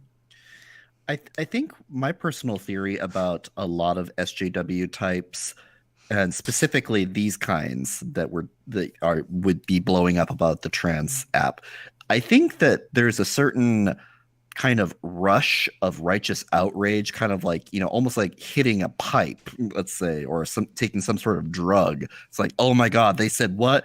And they just get this surge of righteous fury, and it feels good. I think they feel like they're doing something, like they're so mad about this and they gotta share, and this is what's wrong with this and that. Kind of like, people that start watching, like, anti-SJW like wrecked compilations. It's like, at a certain point, you just start looking for more and more things to just give you that next hit of righteous indignation. And at a certain point, if people start to normalize the thing that you're feeling indignant about, that's going to take away your next fix. And so you've got to, as you say, keep the goalpost moving, keep pushing, keep looking for something offensive, because that's their whole state of being. If you're an activist, your whole purpose is to stir the pot, get people angry, and draw attention to these issues. That's why they're activists and not reformers, because reformers are trying to get something done. They have a goal. Activists just want to raise consciousness and awareness, which is a nebulous, ill-defined. It's not even a goal. It's just it's a state of being. It's a way of life. And if you actually accomplish what they're trying to do, then there's no reason for them to be activists anymore. And then they have to look at the sorry state of their lives and realize that, oh, okay, now what do I do? Find something more to bitch about. How dare you go after visibility, because Justin Trudeau just won an award for that? Oh goodness. I don't care about the news. It's Yeah, that was really other than his insensitive. ass, I don't. Other than looking at his ass, I really don't care about Justin Trudeau either. But what I found interesting, go back to Prince's point there with terminology, is that having a number of friends who have been involved in activism for the trans community, interesting how transgender has become a blanket term overall.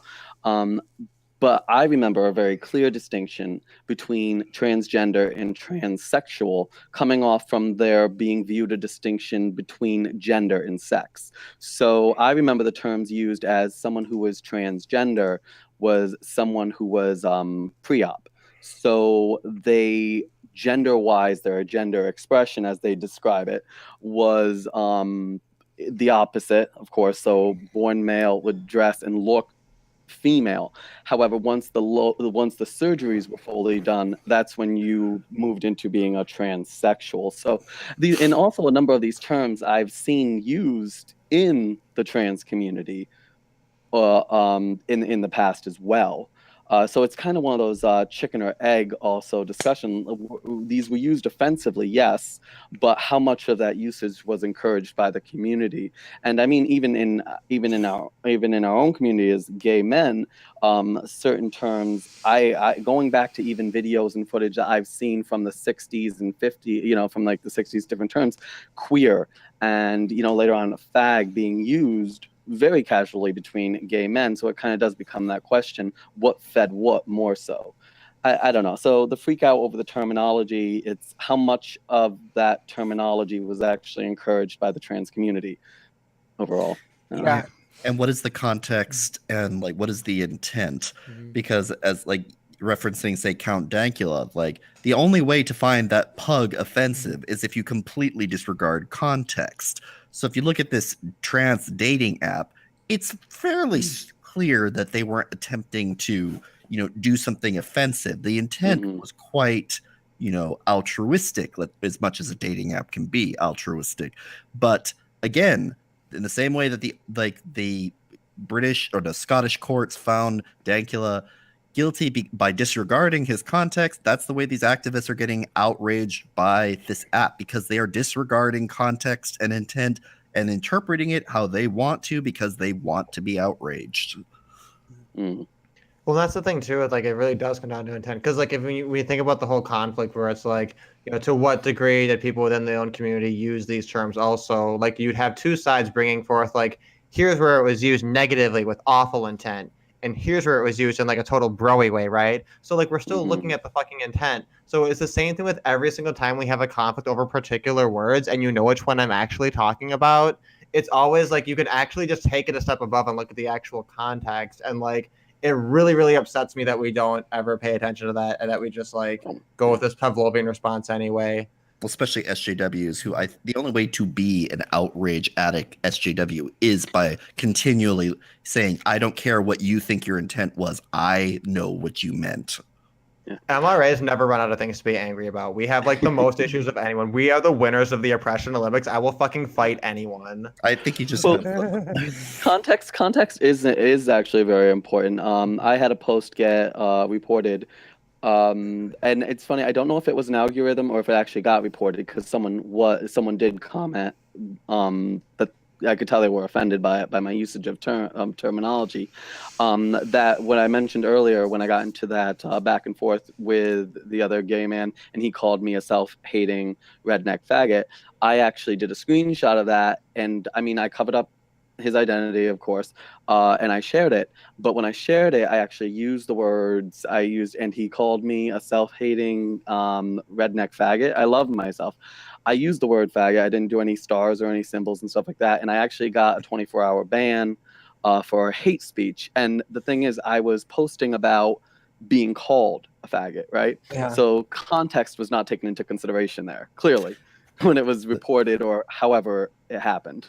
That's hilarious. And it comes right back to Dankula again, because like there was a clip of Sky News, the journalist, the reporter talking about how like there was no context where it was acceptable to say gas the Jews, and he's like, well, you just said gas the Jews, and if context doesn't matter, then you're guilty of breaking the law too. It's like he just didn't have anything to say at that point. Like it's the people who want to disregard context eventually have to like. Even if they won't admit it, they become victims of context as well. Or you could always use the Christy Winters method of do as I say, not as I do. That's what she basically she had a flip out on Twitter when everyone's like, you're saying it too, so you're just as guilty as Dankula, and she had like a bitch fit on Twitter over that. It's not a bitch fit. It is a righteous female outrage cycle. So it's a cunt fit. Oh, you are just using such harmful language. I am being. My triggers are being triggered right now. Like I'm triggered. I'm horrible and both with and without the W. We've established this. You need to be banned from life. Yeah, go ahead and try. Oh, I will. I've got knives and guns. I know how to use them. You know Oh, what? nice. You know what? I don't have to do anything because you're full of nitrates. You're going to give yourself heart disease and take care of yourself. At least I'll die and live in bliss first. Or in a pan. Speaking of that, did you guys know that human bodies in modern times actually decompose slower because of all of the like salts and nitrates and shit that we eat? We're I have chock, heard that. we're chock full of preservatives. Anyways, want to move on to the last article? Yeah, let's Yeah. look at the last article. So in England, this is a activist network whose name escapes me, wants to redefine the LGBT plus whatever acronym to queer, transgender, intersex, and people of color. Because Queer, transgender, intersex, and people of color because they hate us. because it's too complicated. So obviously, gay, bisexual, and lesbians all have to go. So this basically all we can get out of this article for the most part is social justice has broken containment and now lesbians are up for cannibalization. I mean, like, really, this comes down to gender deconstruction. Like, they're using terms like queer and pansexual because if you're a lesbian or a homosexual, that implies binary, and that's offensive now. So, like, but what's really highlighting their hypocrisy, though, is like, okay, so you're trying to, homogenize us. You're trying to simplify using broader, more inclusive terms. Why are you singling out people of color who are theoretically already contained within the queer, intersex, Because like, they need a shout out. They need representation. and it's the same idiotic thinking as the people who added brown and black to the queer flag because Representation. yeah, it's like, this flag that's universal, that represents all people regardless of race. You know what we need? People to be represented by race. Also, for those of you in chat, the gay flags that they're using actually don't represent black people because the stripes are missing. So, pink news, you are racist. Yeah. Oh my god, I have a funny ass story about these fake ass flags. So like after last week when we learned about like leather pageants being a thing, me and my friend Miss Fetus were hanging out and we were just like looking up other pageants and we learned about Juggalo pageants and the gathering of the Juggalos and we were watching videos. It is amazing. And so like we were looking at this thing and like towards the end of it, like there were these two chicks like holding up this flag and we were staring at the flag and we were just like, what is that? Is that the non-binary flag? Is it the transgender flag? Is it just like a general? Or we're just like looking at it, and then eventually we're just like, we can't fucking figure out. There's too many goddamn letters. So we look at the chicks holding it, and we're just like, oh, it's probably a lesbian flag. And sure enough, it was. So we learned an important lesson. If you're trying to identify the flag, don't look at the flag itself. Look at the person holding it. But holy shit, the Juggalo pageant. Just like imagine it. Give yourself like 10 seconds and imagine it. That's exactly what it's like. That's exactly what it's like. I've seen there was like a little Vice documentary about it, and they had the female Juggalo, gathering of the Juggalo. There's like a don't you kind of want to clip of a guy on fire, and there's just like a methed out fucking people tape get paid. Like, whoa, check out that he's been on fire for a long time. Whoa, are we gonna hear about him dying tomorrow? And then this like drunk chick just shouts out, "You can do it!" It's like amazing. We should use that little clip for like a dumpster fire, like little clip in front of the thing. Anyway, so what does QTIPOC stand for? Well, obviously commies. Because here's the fucking thing. Like when it gets to the point that they're trying so hard to come up with a very specific way of grouping a whole bunch of people together, but in a very specific type of way, there's only one reason to do that, and that is to create an army of unified allies to fight against some other thing. And what that other thing is it honestly, they would say white cis hetero patriarchy. But what that ultimately is, that it would probably be a bit of a bait and switch, and it would really just be capitalism. which is the Um, ultimate expression of heteropatriarchy. yeah, they view these things interchangeably at this point in time. But see, but the queer means that anyone could associate with these people if they wanted to. Like you could be a white cisgender heterosexual man as long as you're willing to strip yourself of all self-respect. You could identify with queer and roll with these people. Trans, obviously, you can be included. Intersex, that's hard to prove, but hey, whatever. And then people of color, yeah, they'll take you if as long as you'll join up. Uh, if it's a club of people that are willing to sign up to overthrow the dominant capitalist system in the West, which would be mostly white people who are of binary gender.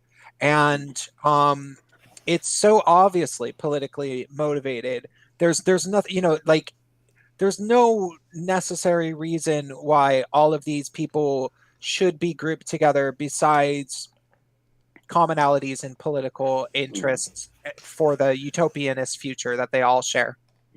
Well, something you kind of touched on there is the whole, obviously, concept of allies, right?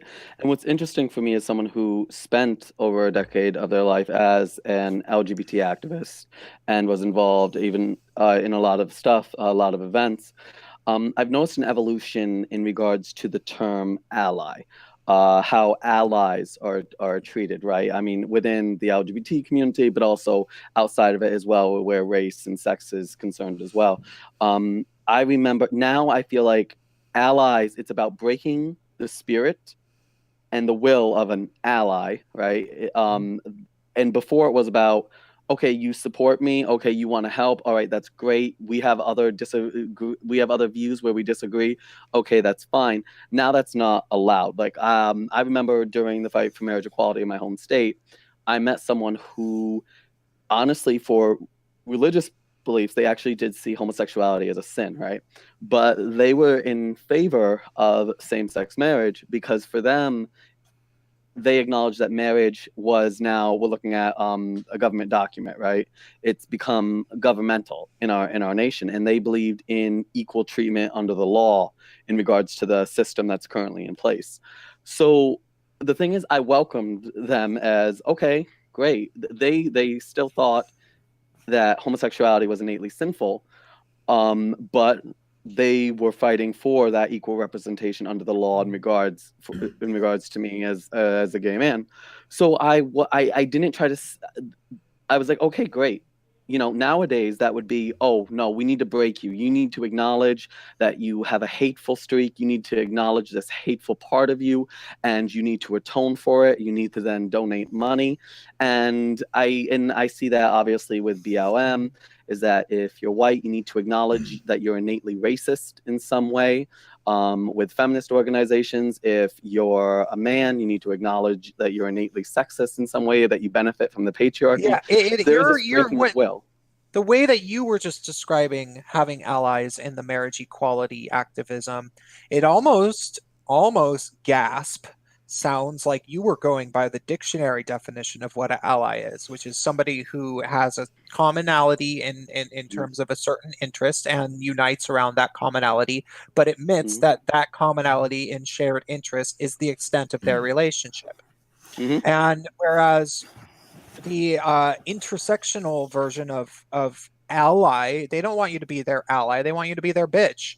They want you to be their foot soldier. They want you to, sit down, shut up, get up, and turn over that dumpster when we tell you to, and pepper spray that Trump supporter when we tell you to. Yeah, like this is something that's not entirely SJW, but I actually watched my first vegan gains video a couple days ago. Oh God. Yeah, because for whatever it was one of his videos where he was bitching at Blair. Well, not bitching, being a complete asshole to Blair White because she's not going to be a 100% vegan anymore. And most SJWs aren't smart enough to put it in the context that Vegan Gains did with veganism, where it's very much you have to come to us on the same page 100% of pure heart, and we'll still probably berate the fuck out of you just for the hell of it at some point. This ally bullshit is literally the same thing, but none of them are smart enough to really articulate it that way, or at least the people I can tolerate listening to. Yeah, the fact that like how many articles have we all seen about like 10 ways you can be a good ally, or all of these guides and essays about what being an ally means. The fact that it's always presented as like a instruction manual, a doctrine, like an article of faith, it really makes it very evident, like to what Hammer was saying, that they may say ally, but or like what Prince said, they say ally, but it's a euphemism for vassal or like underling. Like if you want to be an ally to these people, the fact that it comes with conditions and qualifiers means you're not allying with them. Because if you're an ally, we're ally your terms always. That's the meaning of the fucking word. It's not a subordinate. Yeah, no, we're allied with England is our ally, which means that they're still an independent nation. They have their own sovereignty and their own will, and they choose to help us, and we choose to help them. What they don't want that. What they want is they want us to talk about allies, but they really want it to be like, I don't even have a great example for it. It's like, allies are equals. They want servants. They want people to serve them and call it, it's like, I guess it's kind of like saying like, having a slave and calling them like, like liberated laborers or something like that. It's like, They're serfs. They work their way up to house slave. Yeah. But, it's interesting though that you mentioned religious doctrine. I actually did my own video in regards to the left, all the leftist movements in general, whether it be BLM, LGBT, feminist, in regards to the concept of original sin, right? It's funny because they really have adopted this, right? You have to acknowledge, which was interesting for me as a liberal, was one of the things that often argued against with the conservative perspective, the right-wing perspective, and religion in general, especially Christianity, was this idea of original sin, that we all have to pay for the sins of Adam and Eve, sins of the father, so on and so forth. You start out at a deficit. We start out as a deficit. So to see this actually mindset on the rise with the left was, okay, obviously if you're white, you need to acknowledge the sin that comes with that, the original sin, right? Especially in America, slavery, right? If you're a man, you need to acknowledge the original sin that comes with that, which is the oppression of women. Yeah, a penis, and the oppression of women. So I mean, there's many more examples of that across the board. Obviously, if you're cisgender, you need to acknowledge the original sin that comes with that. So and that was interesting for me to see that mindset grow, especially considering how many discussions I used to have with these same people about being critical of organized religion and being critical of that mindset of original sin.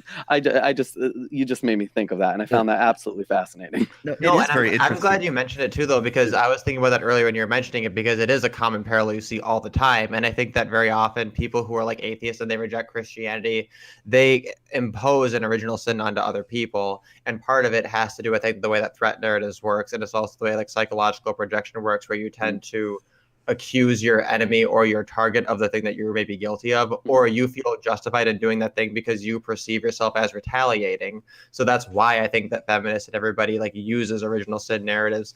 Environmentalism is another great example of it. Just by existing, right, humans are in sin, right? Like things that can fuck you up in nature aren't considered pollution, even though it's like, hi, go into the woods and drink out of the stream and see how that works compared to like eating one of the fucking Tide Pockets. Like, you actually might have better chances with a Tide Pocket, right? In the right scenario. And then But like also with- people who believe in government and are not anarchists. That's the next best example of people who believe in original sin arguments. That But was my like with last religion, thought. though, like with religion, though, you can repent. You can donate to their causes, and that will help you repent. Yeah. That's right. Pay your taxes. Also, Acknowledge in your regards to inner allies, I have sins. this like funny ass picture. There was this event where they had like cookies they gave for their allies, and they're just like the shittiest cookies you could ever imagine. They're sugar cookies with like jizz ass fucking sugar frosting on them. That's just like you're the minimum qualified level to be an okay human being because you decided to be an ally. Thanks, cunt. Like it's just like really like. Sorry, I It's- shouldn't say the word on a stream. I'm probably in trouble now. But really, that's what these cookies said to me. That they were actually made of gluten-free flour and fish paste. That just sounds Like something okay, fishy a little bit. Honestly, they look more like they're made out of broken matchsticks and crusty jizz. Okay, That so sounds we're very paused- labor intensive. Oh, appetizing. We're paused on this shot of what is intersectionality in the pink news. Like they still are under the delusion that maybe nobody's heard of this yet. Like they thought that they were so clever. They're like, ooh, guys, we can get all of the oppression, all the people who think that they had it bad in life. They're all going to eat up this one word. It's called intersectionality. It's going to be huge, man. It's going to be huge. The second they hear it, they're all going to want to be it.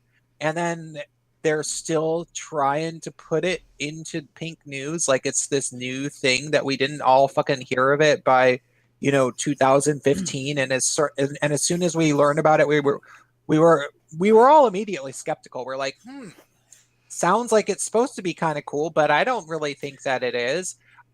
They think that maybe they're winning people over to their little side with this by explaining intersectionality, which would be kind of like winning people over to anti-vaxxing. Yeah, like it's like what you're not doing yourself any favors. Yeah, the way they're trying to market like intersectionality is the Microsoft Zune. Like it's the next big thing that never was and never would be. Like, do you guys remember the Zune? yes. Yeah. No. It was Microsoft's attempt at the iPod. It failed so horribly. It was just they marketed it like it was like they were so convinced it was going to be the next big thing, just like That was a Windows little phones. Switchblade.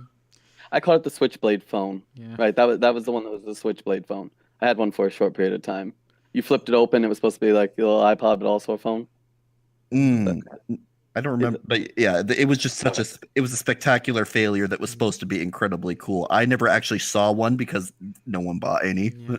But like what I was gonna say about intersectionality is it's like anyone who reads gay anything knows what it is by now. So it's like you're literally preaching to the choir. Like the people that don't know what intersectionality is are my Don't care. Well, no, they're my aunts who are unironically sharing crap with like privilege and Black Lives Matter crap on their Facebook profiles without actually understanding what this bullshit is. And it's like you're literally fooling normies with this, and normies don't read this. And if you actually explained it, they wouldn't actually agree with it if they actually read it. I have the friend of the family who I think legitimately has Trump derangement syndrome and was trying to like tell me about how Trump is a fascist and He's gonna put us in camps and he was like, yeah, he's homophobic and blah blah blah blah blah. And I was like, okay, really? For the most part, I think he's largely an entertainer. He kind of goes in the tradition of okay, because I could tell that he was unsettled and that he was kind of having Trump derangement syndrome, and I was trying to pacify the conversation. So I was like, well, mostly he's just an actor, really. I mean, he's kind of going in the tradition of Ronald Reagan, who was also an actor, and he was like, oh, bullshit. Ronald Reagan loved the gays. He had gay friends from being an actor. And it was like, oh, God. Oh, my God. Yeah, except that he also... Personally, my view with that, I'm like, Donald Trump has spent his life clearly focusing more on where he sticks his dick to care where I stick mine, right? So that's to really care about. I don't know the idea of Trump as homophobic. I think we can actually say with fairly you could no, you can't convincingly say he is, because I mean, remember his campaign where where people were like, he's so racist, and he's like, one of the things he campaigned when he was doing his immigration ban restriction thing was one of the arguments he made was, you know what, like, we can't let these people in because they want to throw gay people off the roof. Yeah, it's like if he thought that was a bad thing, why would he? If he thought gay people sucked, then why would he care what happens to us? Why would he tweet about the Orlando thing? It's like, is Trump like the most like pro-gay president ever? Who knows? But he's not anti-gay. Like, that's just stupid. Yeah, he's the only president we've had who's come into office being at least like, yeah, I don't care if you're gay. I mean, hell, Obama was against gay marriage until it was convenient. Yeah, everyone forgets that. Yeah. And even then he was dragged out by Biden, if you remember that correctly. Yeah, I know. Biden kind of, in an interview, Biden said, oh yeah, basically saying, yeah, Obama supports it, right? And then Obama was dragged out, pretty much dragged out of the closet in a way. When he was really thinking, Joe, my voters are black. They don't like gay people. Hello. Okay, Obama might have been interested in Joe, but Joe's definitely not into what Barack's selling. But Barack definitely consumes a lot of hot dogs. That's all I'm gonna say. But coming back to like Trump, just for like one completely it's semi-related, but did you guys hear about what the the South Korean, I believe she was the minister of state or like a major figure in the South Korean government, what she said about Trump and the North Korean Kim Jong-un actually coming to South Korea and shaking hands? I have not. No. So Kim I heard about that. It's fucking crazy. It's a fucking awesome ass story. It's like ridiculous. So Kim Jong-un, the latest crazy man to rule over to rule over North Korea with an iron fist of like, and just terrorize his people. The Kims have never set foot in South Korea like since their grandpa decided to go cuckoo a while ago. So Kim Jong-un came to the South and shook hands with, I believe, their president. I haven't read the whole article yet, but this has not happened in like over 50 years. It's a historic thing. And I think it was one of the CNN reporters was asking one of the South Korean ministers, what do you think happened? She's like, well, we actually have to give a lot of credit to Donald Trump because and basically the takeaway was, like, all of our presidents have been doing the same thing with North Korea forever and ever and ever, and it's not worked. So like, did Trump do things that scared people that are maybe inappropriate? Sure. But then this thing happened that hasn't ever happened. Yeah.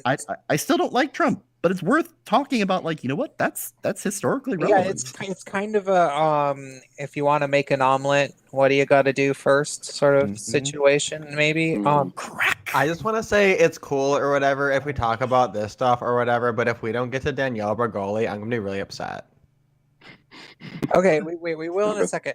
But I actually had a chat with somebody I know for a long time who is a Trump supporter and knows a lot about the Arabic Islamic world.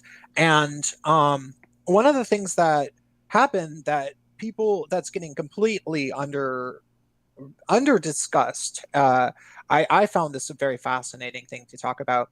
Remember, there was that time about a year ago when, maybe more, it's hard to remember, time on the internet blurs so much, but probably around a year ago, Trump went to the Middle East and met with I think he met with the Saudi king and things like that, and Saudi Arabia is Mecca. That's where the center of the Islamic religion is based around Saudi Arabia.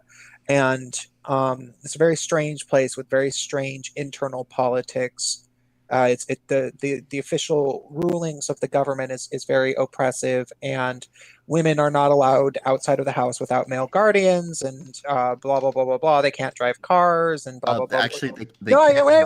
At the time, that's what he was visiting, at the time.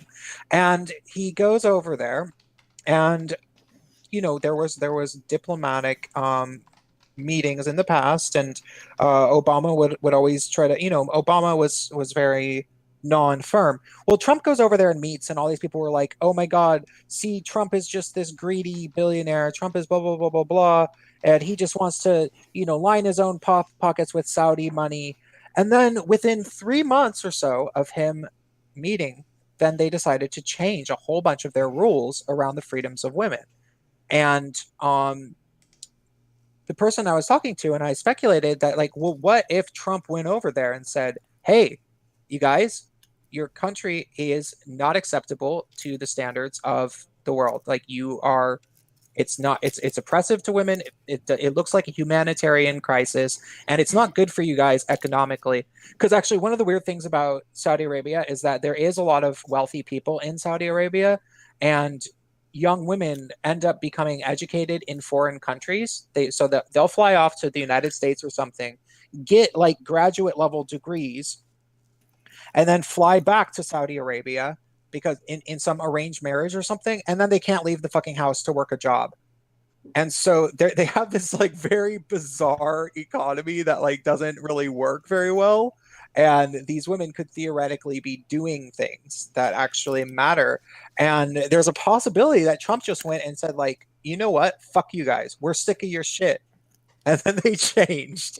You want my hotels? You're gonna do. I did see a video though of like it was some women from the Middle East who like went to go get their graduate degrees over in like the UK, just like you fucking described, right? And then they're sitting here and they're just like, "Oh my God, the West is fucking awful. I hate living here as an adult woman. I have to take my own trash out. I have to fucking drive myself. That's fucking bullshit, right?" Like before they fucking were able to drive, they like interviewed a bunch of them and they're just like, "Okay, we want to drive, but only if we can have female-only lanes because we shouldn't be subjected to driving with the men," right?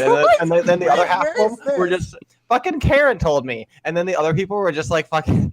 They're like, I don't remember maybe a smaller sample size, but then the other half. I want to see it though. I want to see this. We can dig this out. But then the other half were just like, "No, I don't want to fucking drive. Like, I have a fucking man to drive it for me. Like, why would I fucking want to drive?" Like, you can word it as like, "Oh, the women are allowed to go outside without their guardian," but you could also say, "Oh, the men are forced to fucking take the women out wherever they fucking want to go and be their fucking guardian," right? So it's like we always say it's oppressive to women, but like honestly, I don't know. It seems like a shit role for the fucking man too. I'd fucking I in a fucking burqa, so I have to fucking go outside and fucking get blown up just trying to go to fucking work to pay for a woman in a fucking bag.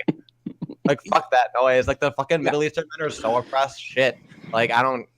Anyway. No, I absolutely definitely see. I'll dig that shit up because I get that that's like really like. I framed that in the commonly swallowable narrative in that there's a high possibility. You purple pilled it.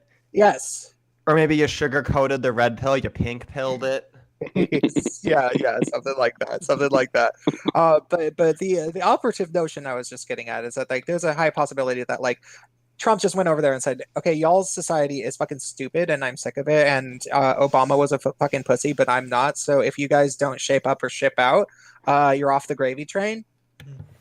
Why couldn't fucking Donald Trump just be a bitchy gay dude? Like, shit would have gotten done so much faster. Because then the MAGA people wouldn't have elected him.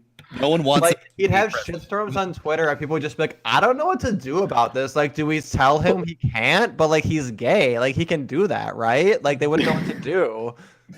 Like, there'd be like a Stormy Daniels controversy. They'd be like, "Yeah, but that's just how gays like fuck each other, right?" Like, they wouldn't know what to do. They'd be like, "Nothing." If Trump.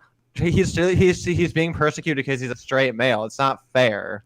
I think the difference between a bitchy gay man saying shocking things and a straight man saying these kind of things is like people have this sort of built-in like, "Oh, that's just gay guys." Like, but when a straight man says something shocking and women are throwing, you say like, "Oh, he said he's gonna grab us" and stuff like that. There's no built-in defense that at that point he either has to stand on his own or be incinerated by social pressure. So that's what makes someone like him impressive in that sense, is that he doesn't have the built-in protection of being a sassy gay guy. Well, even with that though, I mean, I know Prince has covered this. I mean, gay men accused of sexually harassing women, right? So I mean, that built-in protection really, I don't think is applicable in it's been many weak. cases. I don't know if It's it's been weak.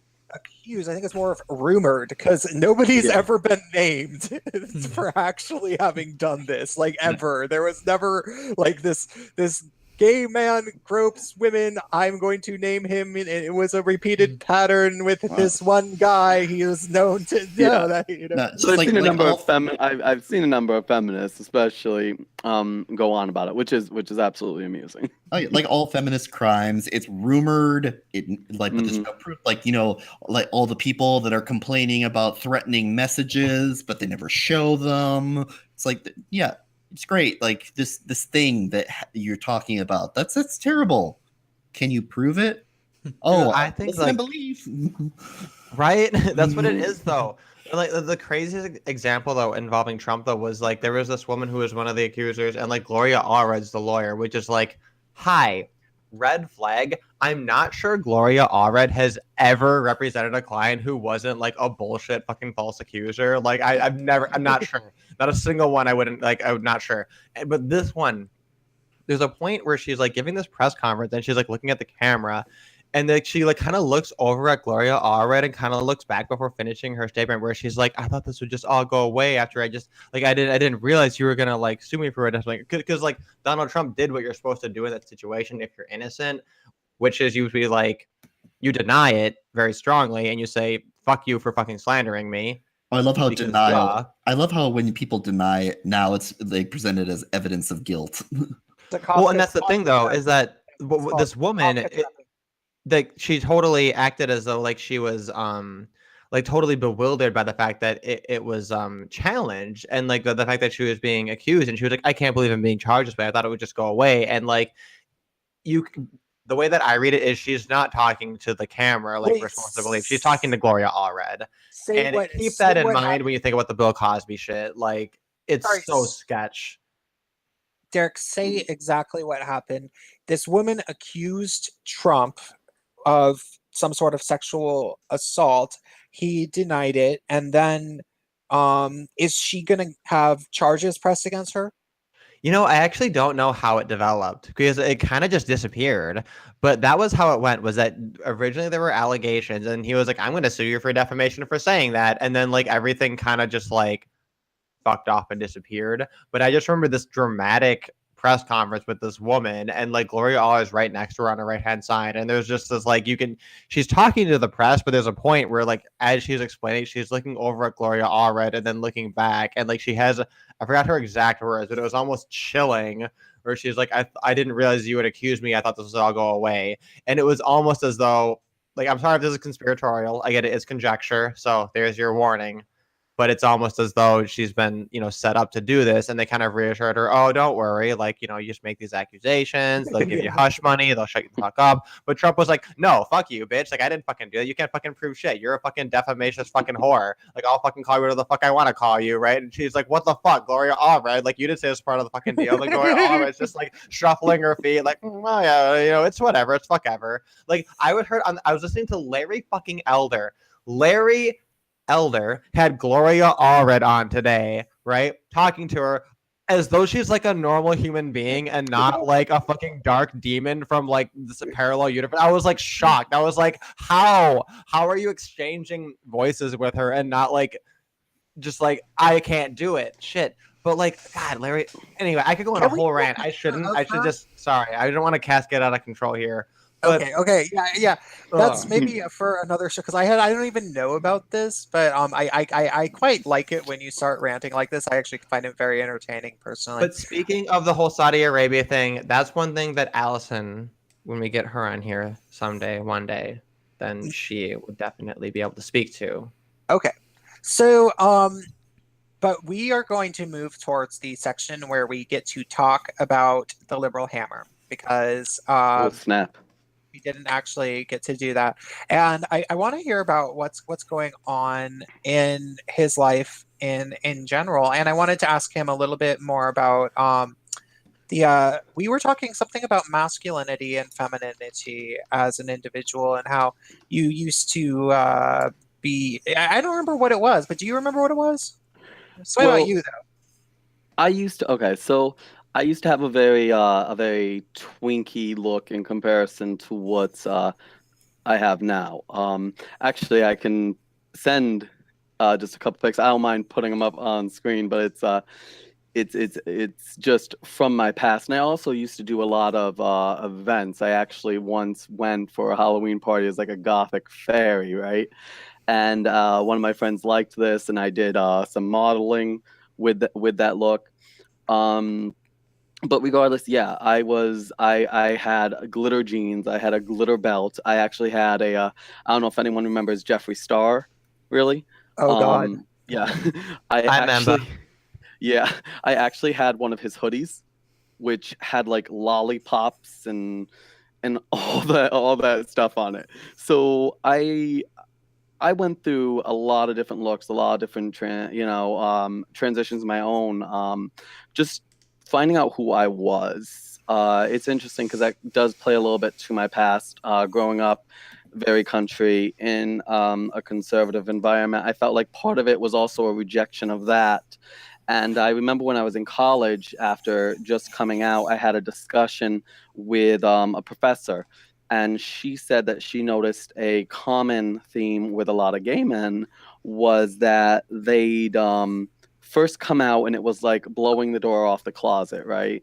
And it was often more flamboyance, of course, and then that would eventually taper off as they became more comfortable with who they are. Now, obviously, there are gay men who are feminine, absolutely. I mean, I always joke and I say, of course, I have my own flair right here and there. But from what I've observed, at least the gay men that I have known, she definitely spoke to a truth there. And so for me, when I have these discussions about femininity in the gay community and masculinity, I do see it from the two different perspectives, um, and also now looking more masculine at least, because this is who this is me comfortable, right? This is me. I feel very settled in who I am, but I see a lot. I've seen a lot of back and forth between the feminine gay men, right, and masculine gay men. Some of the arguments, obviously, being that feminine gay men perpetuate harmful stereotypes that ultimately damage the gay community in the long run, and then the idea then that masculine gay men are just perpetuating heteronormative behavior that pushes more homophobic views overall. Now, toxic masculinity, of course. But I've seen some interesting. I've seen it from both sides. I will say this, especially during more of my flamboyant time in my life, there wasn't that hiding, and I will admit I did have a perception of more masculine appearing gay men as they had a privilege, right? Of they could hide, right?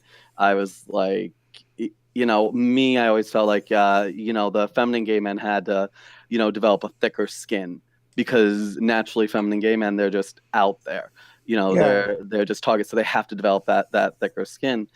But interestingly enough, especially after meeting my husband, who is very masculine, just naturally, no one ever thinks that he's married to a man. And then just the coming into my own with how I look now, there's an experience that I think, the more masculine, traditionally masculine looking and acting gay men have that wasn't understood by feminine gay men, especially with feminism infecting the community, is that if a more masculine gay man is in a room and something homophobic is said, something hateful, at least hateful towards gays, he has to make that decision. Does he address it? Like, I'm talking something really hateful, something not just like a jab or anything like that or joking, or does he just stay in himself, right? Wait, I And have to, a point of clarification.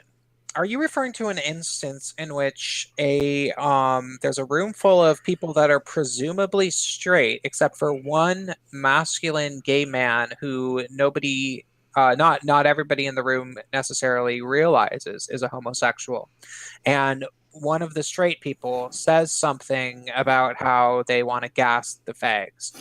And is that guy going to out himself in order to confront the person? Is that the situation you're describing? Pretty much, yeah. That's basically kind of that's yeah, for the most part that's kind of the situation I'm describing there. Is that there was I feel like there's a component to, especially in perhaps more more hateful circles or more certain environments, that isn't respected when it comes to that more masculine gay man, is that decision that has to be made, right? And so I don't know. I mean, overall, when it comes to this back and forth between the feminine and the masculine, and I'm actually about to share an interesting picture right now. Shoot, I wanted to message it to Bacon there. I don't know. I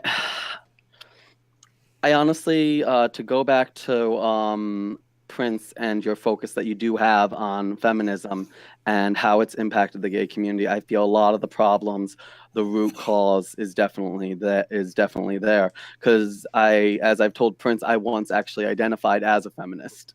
And something I remember very well is that you used to tell people that all homophobia is Yes. rooted in misogyny.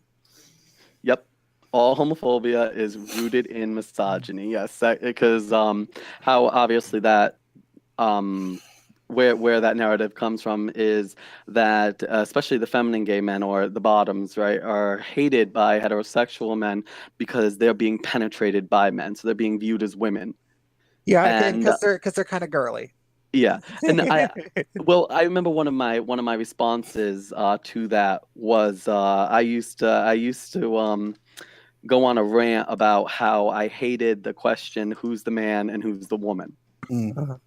And I used to say that I hated that question because it's rooted in sexism, because they're assuming then when they ask that question that the one who's the woman is obviously the one getting penetrated, the one who's home cooking and cleaning, the one that's doing all this. And I especially from at the time a feminist perspective, it was something that I would go on a rant about. My perspective on this has definitely changed. To me, how I see that right now is a question. Well, I had to understand this first. Oh, Oh, Lord. yay, I love this. Not I've seen one. this picture before, though. Yeah, one. Well, that's just a competitive. Yeah, but no. Yeah, I just shared a picture that's interesting from. And by the way, he looks, doesn't, audience, does he not look, press 1 in the chat if he looks way cuter now. Well, I don't think the audience is seeing the bit, right? Are they? Well, they are, but Do we? Okay, because I don't have mine. I don't have mine up. So- I'm just gonna say 111 right now. But like, yeah, but Mm. oh, where was I with that? Because you guys, but overall, sorry, what was the last thing I said there? Because you guys distracted me with that. I should never have sent that picture because now I lost my train of thought with that. You were Well, talking you were about yeah, sorry. you were talking about like how the question of who's the man and who's the Yeah, woman. who's the man? Who's the woman? Something I had to come to understand, and once I came to understand this, it made my life a lot less confrontational. And I think that's when I really started to move away from that leftist mindset, especially the SJW, all that stuff. The victim mindset was understanding that not all offensive questions, right? Offensive questions come from an offensive place. Many times they're coming from a place of trying to understand something, trying to put it in a way that they can understand it. And I think for a lot of people who ask that question, who's the man, who's the woman, or some people asking it out of just to be an ass, yeah, probably. But there are people, they're just the relationships they've seen in their lives have been primarily, obviously, heterosexual. So they're trying to understand it from a lived experience, right, up until that point. And I don't see that. I see that as something that's logical, something that makes sense. You take the life you've lived, your experiences, your anecdotes, and that's what shapes your view of the world the most. So when you're trying to understand something, you're going to try to put it into that world, into that experience to best understand it. And once I came to that realization, I don't know if you guys agree with that, but once I came to that realization, I became a lot less angry. Yeah. I totally agree with you. The only time I've Yeah. ever been asked like who's the man and who's the woman, at least as of in the last 5 years, is usually by four like little Filipino women that I work with who are like often like straight from the Philippines, and they don't have in the Philippines they don't have the concept of gay men. Like they think of gays as ladyboys over in the Philippines. Like you're a woman basically. And so like they don't usually mean it in any kind of negative way. They're honestly just trying to frame it in a way that they can understand. And like yeah, I just don't I think that when people are looking for outrage, they're going to be insecure and unhappy. Yeah. And actually, it's that you, since you brought that up, one of the things that I've come to acknowledge since you mentioned insecurity is that a lot of that anger certainly comes from a place of insecurity. I've noticed as I've become more just okay with who I am and less insecure about people calling me names or worried about people's opinions or how that's going to impact me. I'm I don't know. I'm like I said. I'm less angry. You know, I feel like a lot of that comes from that insecurity. I noticed like a lot of even that overreaction, that SJW mindset, that sensitivity. Once as I've become more confident and more secure in who I am overall, not just as a gay man, but a person. You know, Yeah. I'm not as sensitive to those. I'm not sensitive to that anymore. And it's funny because I wonder to an extent where I come from. I go back to my hometown now, and I don't make any kind of statement. If my husband and I are walking and we naturally just want to hold hands, we'll hold hands. Um, I call him Babe. I call him Babe. I just call whether you hate it or like it, that term, I just naturally call my husband Babe. I don't even think about it. But it's interesting because when I'm visiting those areas, I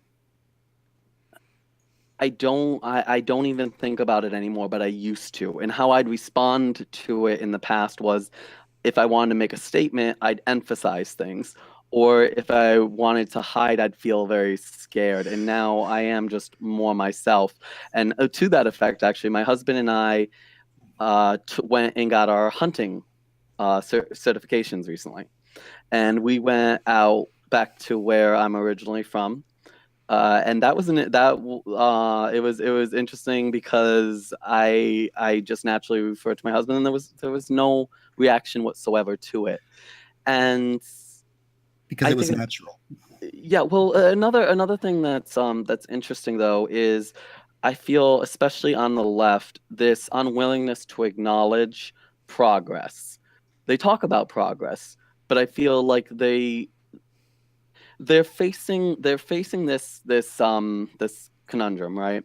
Because when you make progress in as an activist, especially, I remember one of the people who first introduced me to activism in the community. They gave me their goal as an activist. Your goal as an activist is to work towards a world where you're no longer needed. That's your goal. Your goal is to put yourself out of business, right? But when I look at activism this day and age, when I look at a lot of the organizations out there, they are very profitable now. So it would be very self-defeating of them to actually have or at least acknowledge progress in to to a large degree. It's like the drug companies. Right. You don't want to actually cure the disease. Exactly. There really is they have no real motivation to end bigotry, right? They don't, because it's profitable. It's profitable to grow, to nurture the victim mindset. Yeah. They're rape advocates too. They're So- rape farmers. That's why I call them rape farmers. Yeah. That's a good point. I wanted to touch on something though that you had talked about earlier. This was right all the way at the beginning of your sort of speech, but Sorry. that's okay. You mentioned when people first come out, and there's this sort of explosion of hyper gay activity, hyper gay A gay feminine. explosion. Yeah, Gay explosion. and like maybe they didn't previously act like Brendan Jordan, but then all of a sudden they start acting like Brendan Jordan. I feel like gay guys do that instinctually to fit in with other gay guys and make themselves non-threatening to other gay guys so that they can make a gay friend group. Oh yeah. Totally. No, I agree with you there, and I will acknowledge And also for girls. Wait, so yeah, also for girls, because when you first come out, most of the time it's easiest to come out to a group of female friends, and then you can make them non-threatened by you by acting super faggy, and then you get to go over to slumber parties and crap.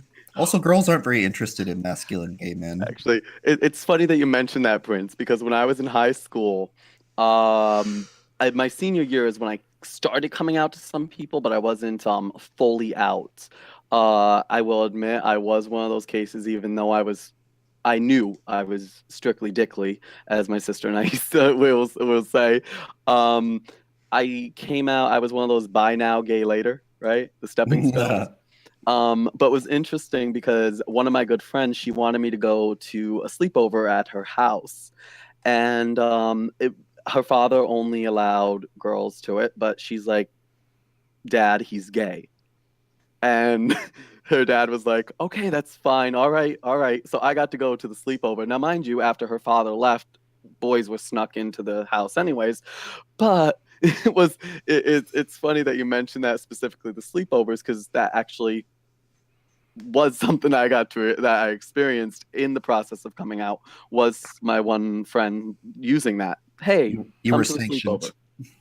Yeah, exactly. And I also, one of the things I don't know if I can, I attribute it a little bit, but during the time when I was coming out and growing up, if you really looked even at the idea in the media, but also just the notion of gay, what did it mean to be gay? When I looked around me and I looked for an understanding of that, because that was my question. Nowadays, being gay just means, how I see it is, being gay just means I'm a man who likes men, right? Yeah. But back then it was this whole idea of, I need to define this identity. And looking around me, the most out there in public sight of what a gay man was obviously the flamboyant gay man, right? Jack from Will and Grace, just Jack. And even Will had strong flamboyancy, right? So I think part of that was, okay, yes, then that's what it means, but also I need to then conform to that to get in with the gay crowd, as Prince said. And I will acknowledge, even to this day, especially when I was in hospitality, how I interacted with women was vastly different from how I interacted with men, even from a professional standpoint. I also did a brief job as a wedding consultant. And I noticed I'd catch myself. I did it naturally, but I'd catch myself once in a while. If I'm interacting with a woman, it's more, oh yeah, oh hey hun, okay, oh yeah, absolutely. And with men, it would just was like, especially if I perceive that they're more masculine and more straight, it was, that it was like this back and forth. And I think part of that definitely does stem from that desire to connect with gay men that I perceived, well, the flamboyancy will get me into that community. And also the women, right? Because then that's non-threatening, the feminine gay man. Yeah. But yeah, so sorry to wrap back up to that, Prince. Absolutely, I feel like there's a number of reasons behind that why a lot of gay men, when first coming out, I don't know necessarily how it is for a lot of teenagers nowadays. It's interesting to see that small little hometown that I'm from have a GSA. That's a very interesting thing to see.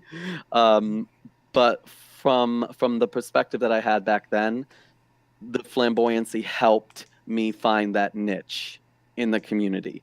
And more so, I know I said, Prince, I'm going to make a video to this effect, and I plan to make a video regarding this, is why I still feel connected to the community. Despite everything that I've experienced, being called a traitor, being accused of internalized homophobia. One of my first experiences with that was when I said to another gay man, "It's a joke, not a dick. Don't take it so hard." Was when I was accused of internalized homophobia. And then, of course, with the gun issue, the self-hating faggot, redneck faggot. I love that he included that, very much so. And despite all that and the fact that I've been pretty much, I don't feel comfortable going to the events that I used to. I was very much an activist, and I was on pride planning committees. And nowadays, if I go to those events, and I have tried, it's a very different experience from what it once was. I felt like we could have more honest discussions back then.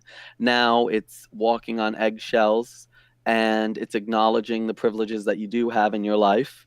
Like, obviously, for me, I'd need to acknowledge my privilege of being a man, and a white man at that, and a cis white man, before the fact that, I'm a gay man. So I certainly feel uncomfortable more, but there's still this bond with the community that stems back to me growing up in that small conservative town. Yeah. So wait. So I think I can articulate it really quickly. So you're not a gigtail. Not, I see, that's the thing. I don't. I understand. I actually agree with a lot of the reasons why gigtail. Why gay men would identify as gigtails. I absolutely understand them, and I think they're legitimate reasons.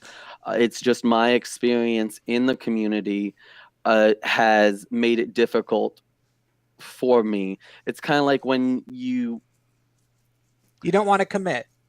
Well, it's not so much that. Okay, so my experience with the community was very different from a lot of. I remember I'm not a gigtail. I don't consider myself a gigtail. I don't want to commit to this notion that like my life is supposed to be officially non-intertwined with lesbian, trans, bi interests at all in any way. I do think that I have stuff in common with those demographics of people, and I don't want to pretend like I don't personally. I think that I can have my cake and eat it too, and admit to the commonalities, as well as also nurturing the gay male community exclusively. That's just sort of my personal thing. But I'll also support the guys who are just fucking fed up and they don't want to have anything to do with feminist lesbians ever, or lesbians at all. Oh no! Fucking level 5 gigtail, fucking furry, fucking double bottom stalemate, double dildo party. No, I think. Sorry, I think that like one of the finer points like on Gigtown that is still being worked out is like to the levels that Derek is referring to. An interesting thing would be like for me, like for instance, I still acknowledge that there are some, not all, but some political, overlaps between homosexual men, homosexual women, and like the rainbow as it serves a certain. There are certain political causes which are still relevant to that. For me, Gigtown means I reject the notion of LGBT as a monolithic culture. I reject also the notion of the gay card, in as much as to me it comes back to depoliticizing the gay identity. Because Mhm. the gay card, whatever it used to be, these days it's a tool which they use to control gay men, saying like if you're a gay man and you are conservative, or you're a gay man and you don't support trans people, well then you're not really a gay man anymore, which is to say, you're not the kind of gay that we acknowledge. And I reject that. I get to decide what being gay means to me. Well, I kind of have a question for each of you. I'll try to briefly go over my first experience with it. It's just the question is kind of for you each to discuss your first interaction. I know some of you are from more of a city environment, so it's probably different for you, but discussing your first interaction with the gay community or the LGBT community in general. I guess for me, especially coming from that rural part of America, where I felt it was more of a obviously conservative leaning, a more especially religious leaning, which gay is bad and all that stuff. When I first came out towards where I am now, it was my first time at a gay bar. For me, it wasn't so much about the partying, it wasn't so much about the getting drunk. It was the first time experiencing being in a room where I knew for sure that everyone else was part of that community, right? That was a very freeing experience. And for a lot of the people, initially, a lot of the gay men that I've met, conservative views aside, that's, log cabin Republicans, all that stuff aside, a lot of the gay men I met who had a more negative view of the gay community from right off the bat, their first introduction to the community was a club scene, or some sleazy guy hitting on them, or some drama queen, or some some prissy little scream queen yelling at them, or some interaction like that, or just a stereotype that they hated. My first experience with the community, with the Pride Center near where I am, where I ended up volunteering and even doing an internship, my first experience was actually through a modeling campaign, which was an anti-drug campaign that was promoted in the community and locally. I was actually on billboards. So my first experience in the community was as an activist, and I got to meet people from all different walks of life, and the dramas of the club, of the scene, wasn't there. So they quickly became my family. I mean, I love my family, where I come from, of course, especially I found them more open to who I am than I thought they'd be, than what I gave them credit for. But when I initially ran away from all that, I didn't find drama in the community. I found my own little family.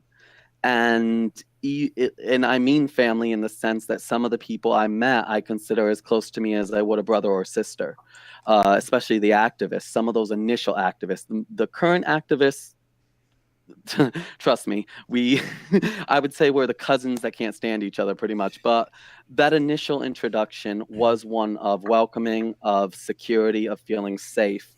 And I think that really speaks more than anything to why I still feel connected to that community. I feel like you don't necessarily throw away a family member because they go batshit crazy. So- you hold in there as much as you can, I guess. Hammer, I have a question for you. When you talk about the community that you want to hold on to, are you talking about like gay men, or are you talking about the broader rainbow, this LGBT kind of inclusive federation, like the Rainbow Center culture? It's see, that's the thing, is that I'm not speaking about it as a monolith, as you said earlier. That's not what I'm speaking about. I really, at least from my initial interactions, I mean, yes, gay men.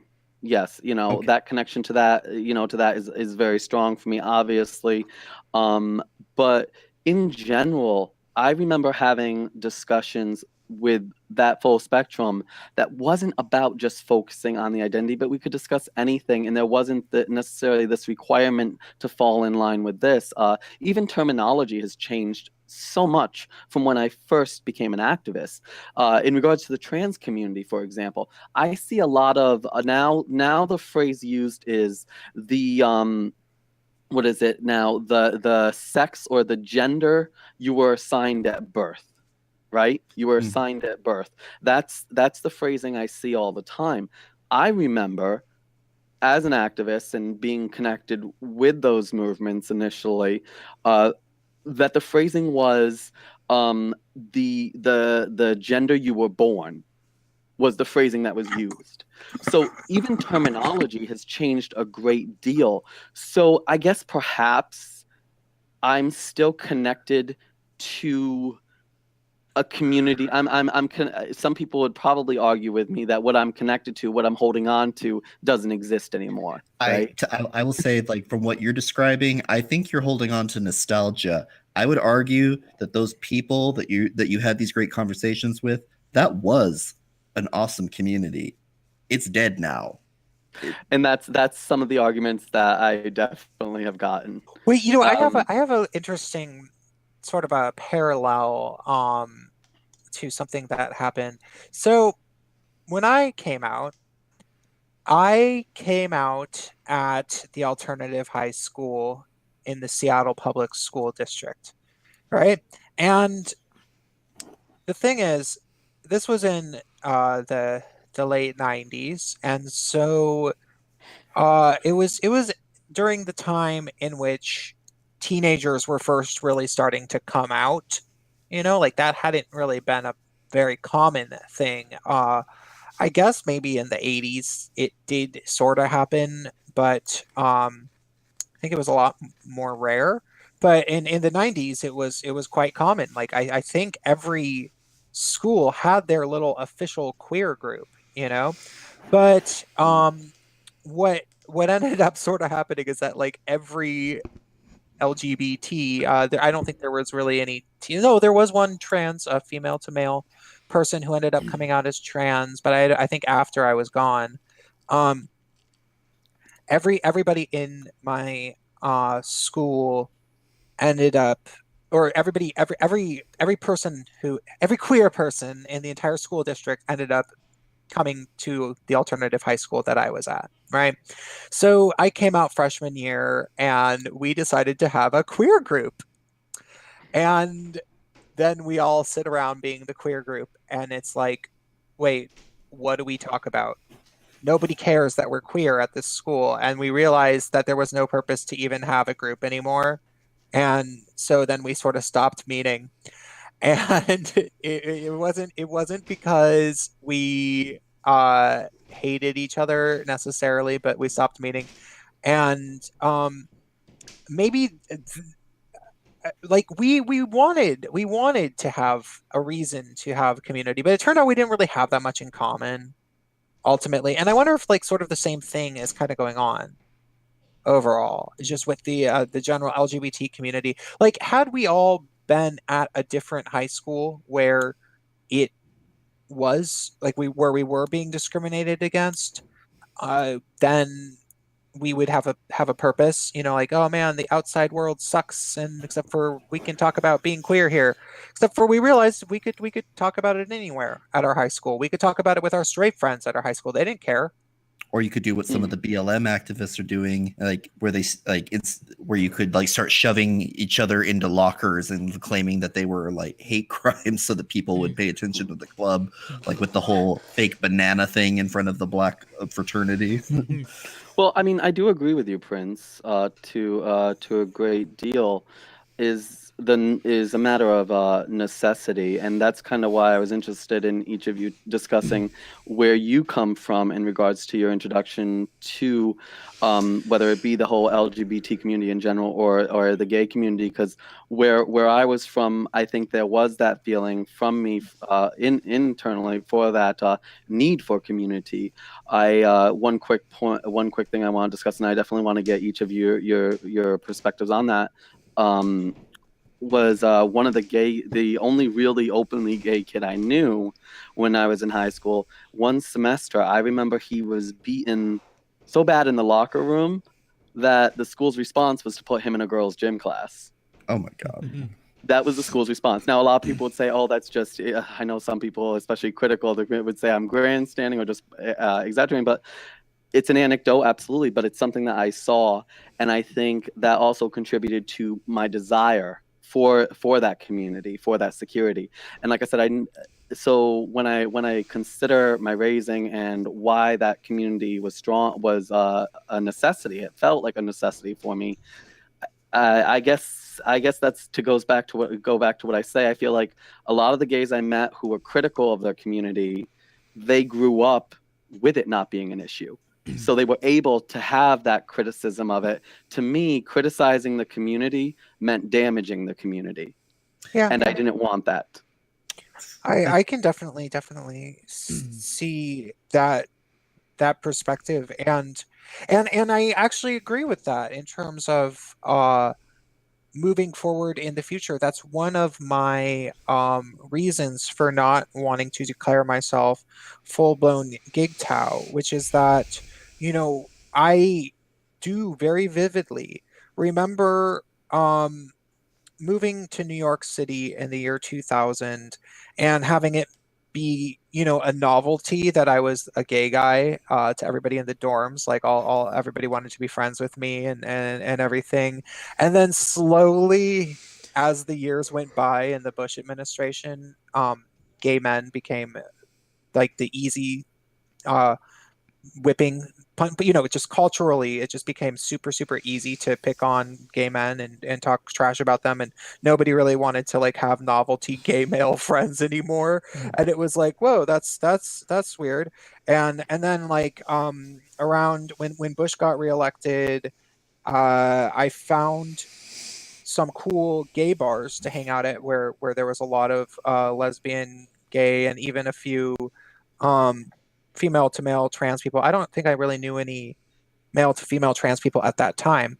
And all of us found this like weird camaraderie again. And I was like hanging out with all sorts of LGBT people again. And I didn't like, I was like, holy crap, I haven't hung out with a queer group of friends because of the fact that we're all queer since high school. But the social climate made it so that I had a desire to do that, and so that's one of the reasons why I want to hold on to it. Do you see what I'm saying? Oh yeah, absolutely.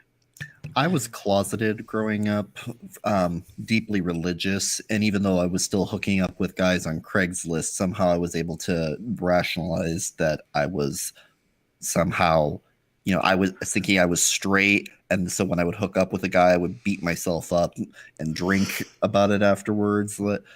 But what little exposure I had to the gay community was many years later, like at rainbow centers or with coworkers, and when the first time I ever went to a gay bar, by that point, when I had finally come out, it was just a place to have some drinks and hook up.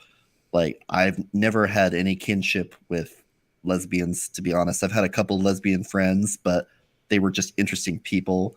Anytime we tried to talk about our common interests, the conversation diverged because we just weren't interested in the same things, and we had very different views about everything. And to be honest, I didn't really know any trans people, and I just don't think that we have anything in common. I think that for a while we were united by, the Republicans hate us kind of logic, Mm-hmm. but that's not even completely true anymore. And at the way I see it now, the reason that I am a gig towel is because I feel like as gay men and lesbians to a less extent, if they can divorce themselves from the toxic cancer that is feminism, but they're a lost cause in my mind. But anyway, gay men are, we have a lot of work to go forward in, especially in certain communities where we're just not very accepted yet. But at the same time, I think that there is a strength that we have that the other letters don't have, because we're men. And at the end of the day, a man is on his own. No matter how much support he gets from other people, he's still on some level expected to be, self-sufficient, and he has to make his own path. Because unlike with women, generally speaking, a man that cries for help from other men, we all need help sometimes. But if your whole way of being is based on saying that I'm a victim, people need to help me, you'll never be respected. You'll be a pet to other causes. I also feel like the reason that I'm a gig towel is because I feel like, honestly, being associated with these other causes right now, the feminists have taken over LGBT. They are the silent F in LGBT is so pervasive and so toxic. I don't believe that it can be salvaged. And I really believe that being associated with these people is going to drag us down because okay, real truth here. I'm sorry, I really don't care about bathroom bills. I'm sorry, like it sucks for trans people. It really does. Like, but they are a tiny if unless you try to lump in the non-binaries and the trans-trenders, the actual people that this affects, it's a point of a percentage point. It's Okay. not an issue that I feel any need to devote my personal time or consideration to. It Yeah, matters. I No, imagine you care a little bit more about the massive meth crisis and new strains of STDs. yeah, those are actual problems for me and people that I know and that I might actually have to experience. Me having a strong opinion about, say, like the transgender bathroom situation, it's kind of like me having a really strong opinion about abortion. You know what? I can't get pregnant. Except for abortions are common. Yeah, well, what I mean is like on a personal level, like Yeah. at the end of the day, it's abstract and intellectual because no matter what I think about it, it's very very very unlikely to affect me. Roe v. Wade has almost no impact on me because I was already born and I'm not going to get pregnant and my husband's sure not going to get pregnant. So how the fuck does that Doesn't impact stop me? you from trying, right? Yeah. Yes, seriously, we keep trying and trying and trying. Anyways, I'd like to pipe in here. Like my first experience with the LGBT community, excluding my mom's like lesbian friends, was when I was Lesbians living. don't count. Whatever. Anyways, my first experience with the LGBT community or whatever was at Gay Pride in Reno. I was a security guard there because it was one of those things where you're basically just handed an assignment and you just go. There's no volunteering, and that was just what I got that week. So that was, and for people in chat and people here, Reno's Pride is basically put on by the casinos to basically prove to people in California that, oh, we don't all hate gay people here, even though we voted on the marriage ban a few years back. And as for like how I feel about the community overall, I don't really consider there to be one. I consider it like a giant political movement that basically just sits on like very localized or very specific communities and tries to say it represents all of them at the same time. And I'm very much the national movement's is done its job. It needs to kind of go away and we need to work on local issues because the nationwide like human rights campaign, they may talk about bathroom bills, but I don't really think they care so long other than they want to use it to raise money. And Oh yeah, that's- they just want to line their own pockets. Yeah, like- Definitely. like Oh wait. Oh sorry. but anyways, I was gonna say. oh, go ahead.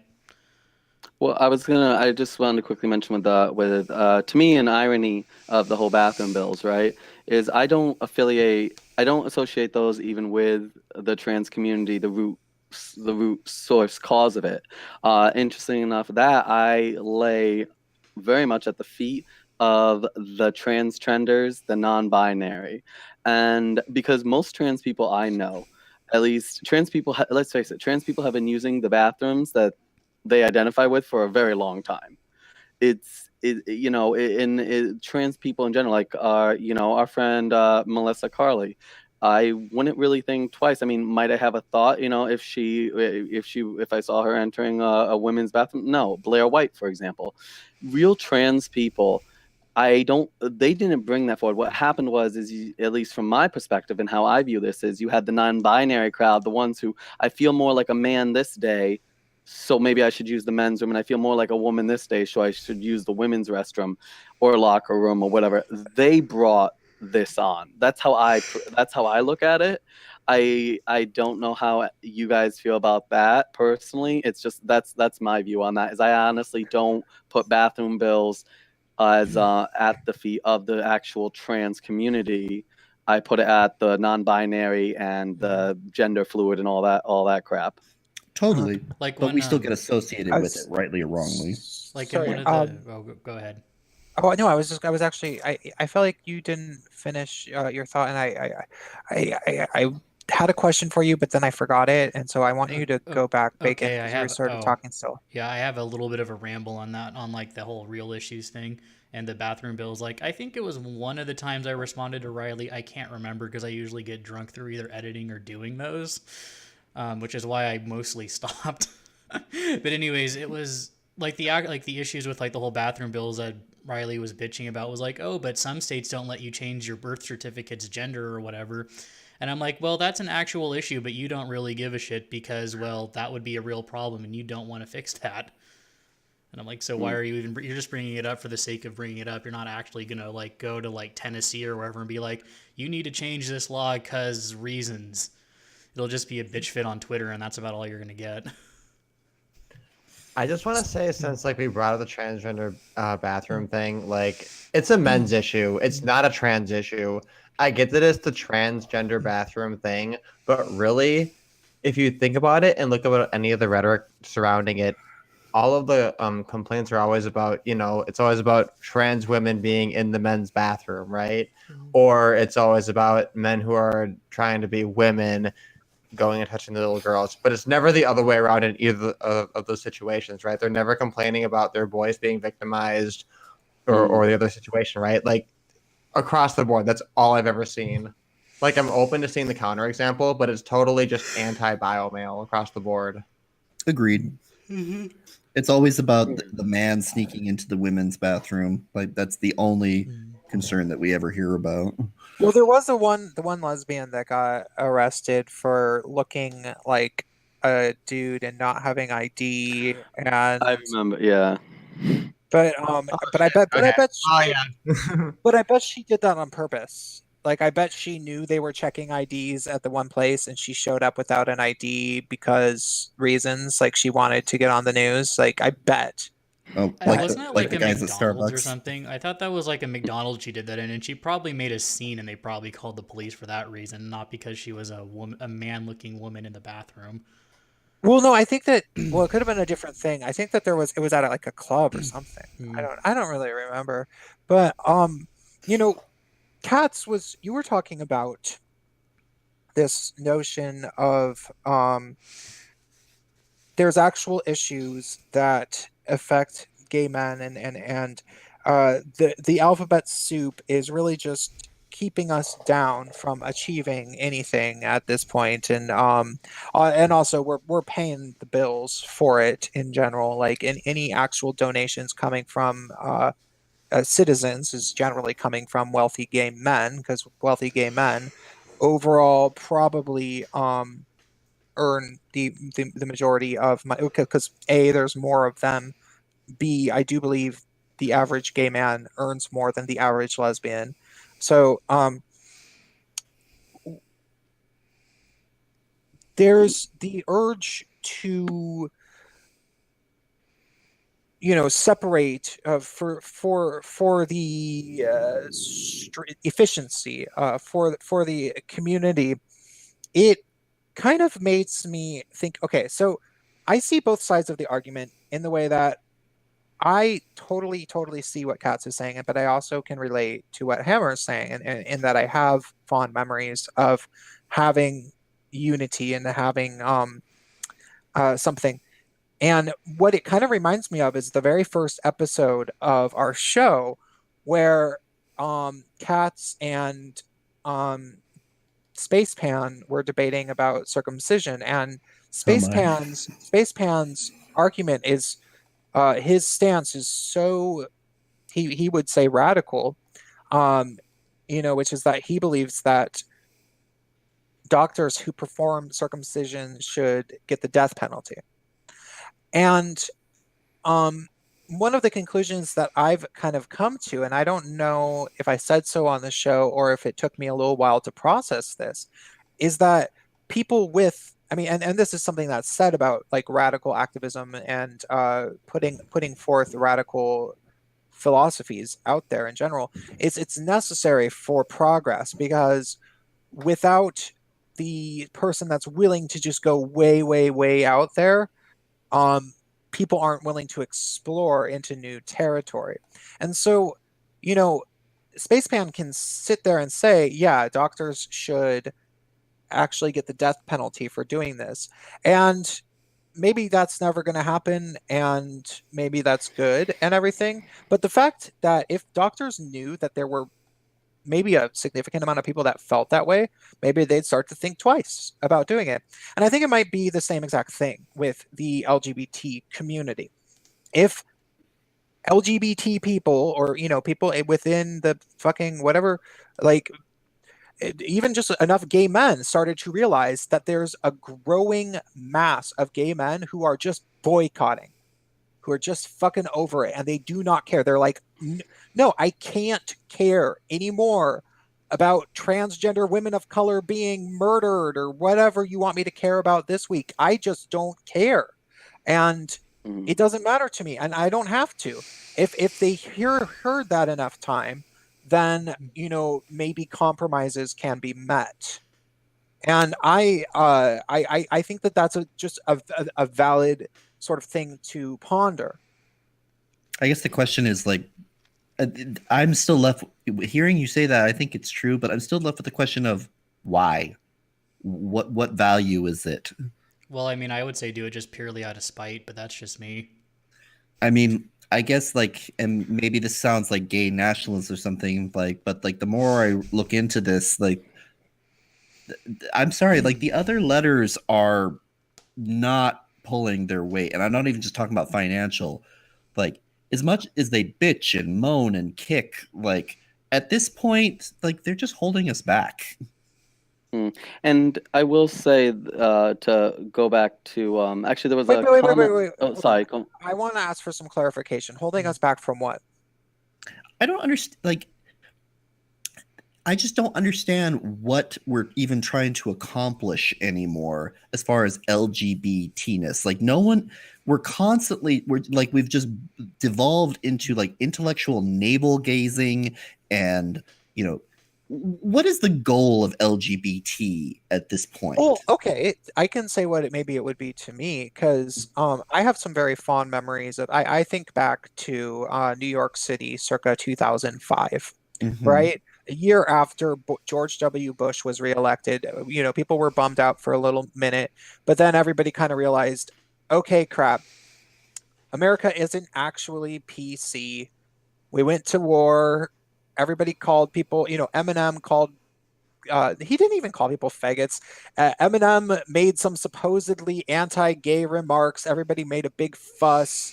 Pop culture was sort of homophobic in the early 2000s, and we all thought that Americans would vote that evil Republican out of office, and everything would go back to being PC like it was in the late 90s. Like we all kind of thought that, and then it didn't happen. And then we were like, oh shit. Well, I guess that, heterosexual America actually just does think that we're annoying when we protest demanding gay marriage, um, when there's other issues. And maybe they do kind of find us annoying. But at the same time, you know what? I never really liked PC culture all that much anyway. So why don't we just find some other people who are not straight, who are also non-PC, and just have fun with them, because that'll be fun. And so there was a few bars that we would go to. One in particular that had a great, and this was in Brooklyn, had a great Sunday barbecue where beers and drinks cost money, but they would have free burgers all day, because they knew that you would buy a whole fucking bunch of drinks if they gave you fucking cheap ass burgers. And there would be lots of lesbians by people. It was mostly gay men, sure, like the actual demographic is.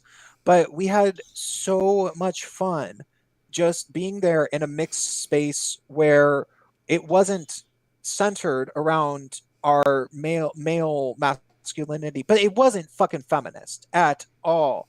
We were talking about, like, we were completely non-PC, and we the lesbians wanted to be there for the same reason we wanted to be there, just for fun. They didn't want straight guys hitting on them, and a lot of the lesbians were cute too, like just fat ugly man dykes or anything. And like I find a purpose in having that space where it's kind of like just a fucking living room for people that are like that. And I don't think that we can um I think that there's great things that can happen when there is gay male separatism, like purist, like just gay male spaces. But I think that there's something different that happens when it's like that I like and I don't want to let go of. I get what you're saying, but I kind of feel like repeating what I said to Hammer, which is that's nostalgia. It does. I can't even remember the last time I heard of anything like that outside of like freak lightning strike occurrences.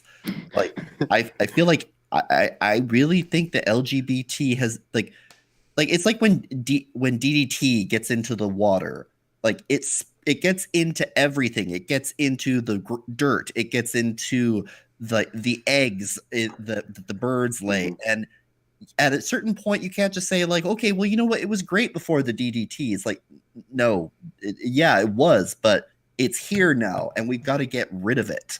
No, but And okay, but see, then that leaves us with two options. Either Oh, wait, we're are you cutting out? huh? I think Spaceman just died. Yeah, I think he's going in and out. So it kind of leaves us with only two options, which is complete gay separatism or straight people. And I don't really wait, what do you mean want, straight people? like, if you're a gay guy, you have to choose between being around only gay guys, or you have to choose by being around straight people.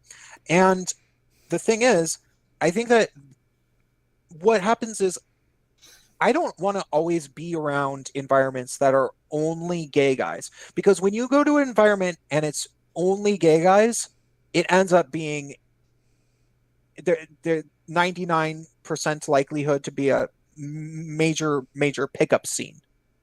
It becomes very sex oriented, and Right. that's the high preoccupation.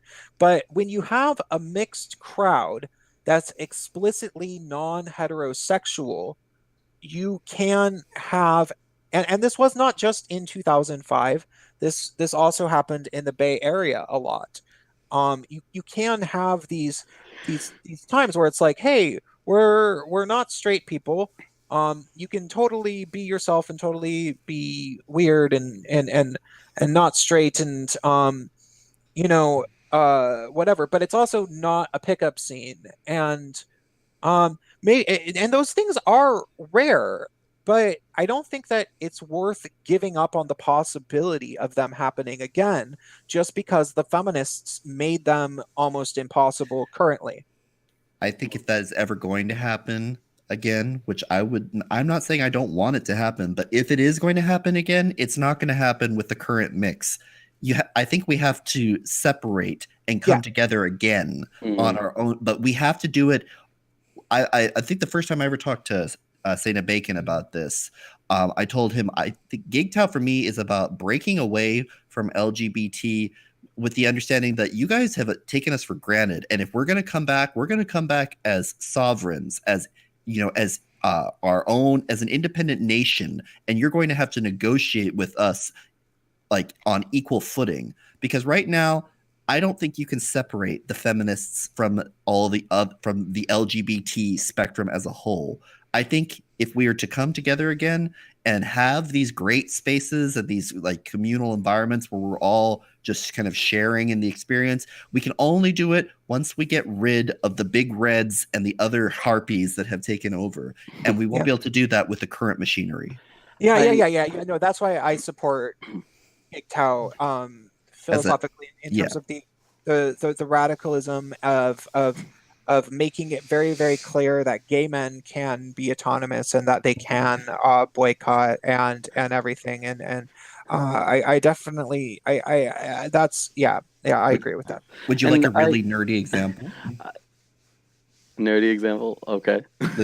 So Babylon 5, the station broke away from the Earth Alliance not because they wanted the station to be independent, but because they couldn't tolerate the oppressive Earth government anymore. They broke away with the explicit goal of rejoining after they had removed the corrupt president. Well, it's that is a great example. My husband would appreciate that.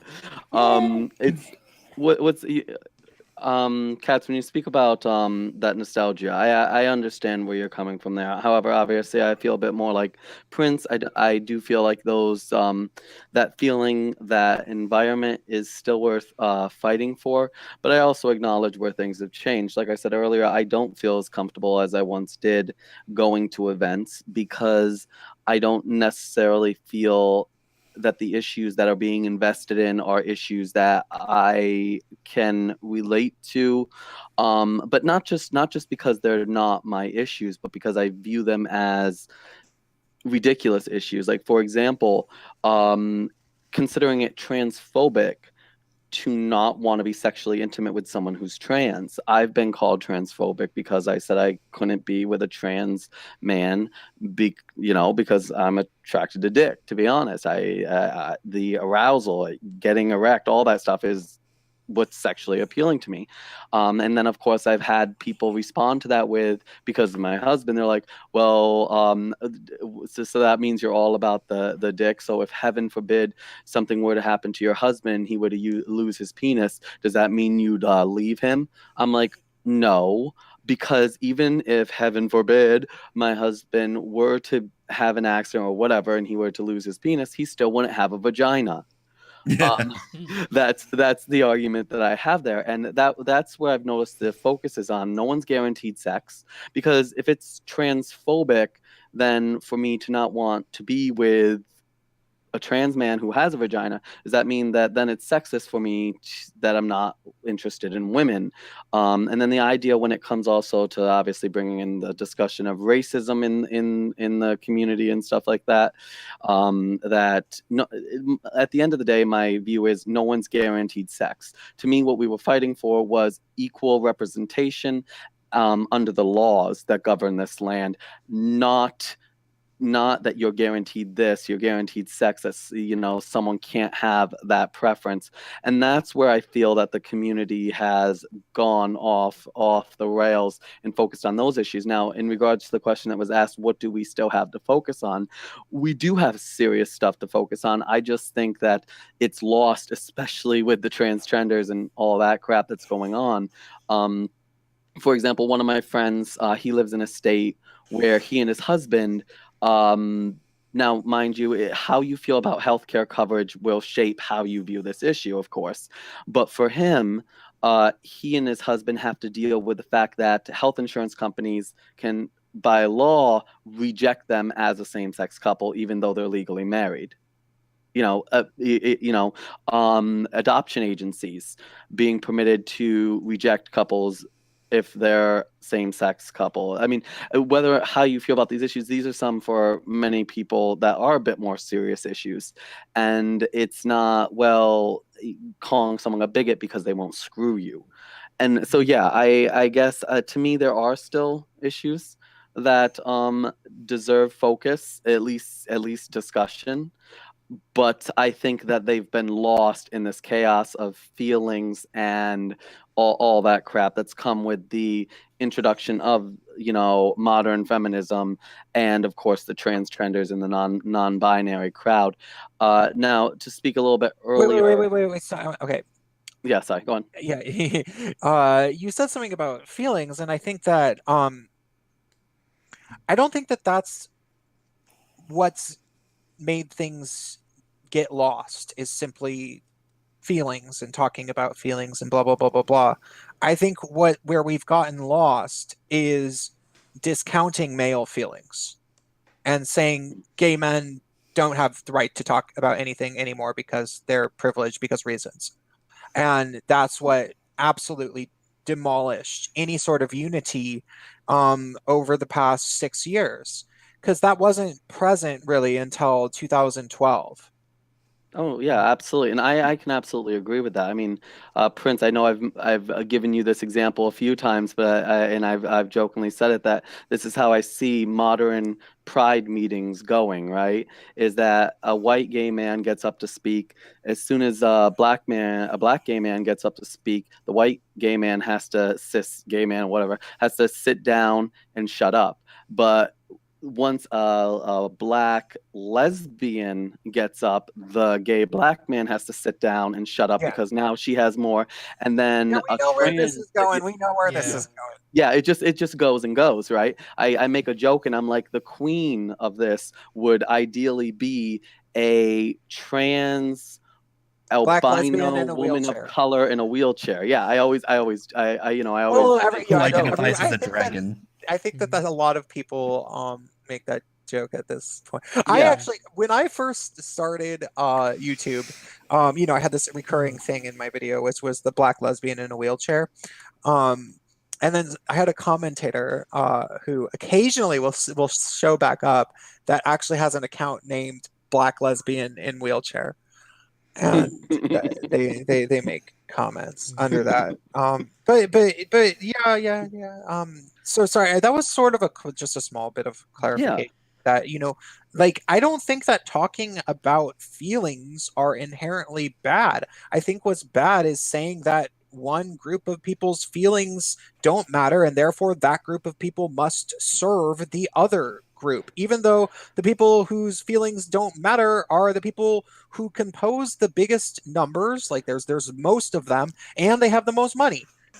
Like what kind of a fucking deal is that? I want to make a distinction there then between the community coming together in those spaces like pride centers and talking about feelings and activism and coming at activism from a place of just feelings. And how I want to highlight that is, for example, marriage equality. I know you mentioned people, straight people especially, kind of being like not investing so much in, gay marriage, right? And to me, I've spoken about how one of the biggest things that I find annoying when I'm having a discussion with someone and we disagree, and their response when they get their feelings hurt is, it's not my job to educate you. Or when I ask them to provide an argument, they go, it's not my job to educate you, do your own research. And my view on that is it's absolutely your job to educate me if you're arguing your point, kind of like in a court of law, let's say. When I think about my activism for marriage equality, right? If someone disagreed with me or didn't understand, well, why is marriage important to you? My response wasn't educate your damn self, right? I had discussions with them, not just from a place of feelings. Yes, I had feelings about it, but the legality of it, inheritance, insurance, all these discussions were had, and that even if they didn't come out of it agreeing with me, they at least had an understanding, a more in-depth understanding, a reasonable understanding of where I was coming from, that I wasn't just coming from this neurotic, all feelings point of view, So that's what I'm talking about is I feel in regards to activism or into trying to make progress and trying to accomplish that, you can't come at that from just a place of feelings. You need to actually come at it from talking points that you can discuss and go back and forth. And that's what the left in general lacks now, not just the LGBTQQQ whatever plus community. I feel like in general, the left as a whole lacks that ability. But I think you're right. Okay, and I had well, there was one point I was gonna make a second ago about like it dealing with our issues that we still have now, like the depression, alcoholism, drug abuse, that kind of crap. That's like the organizations that exist now. They're only gonna change when they're facing insolvency. So we very much, if any us or the people listening are ever gonna want to change anything, we're gonna have to do build our own stuff.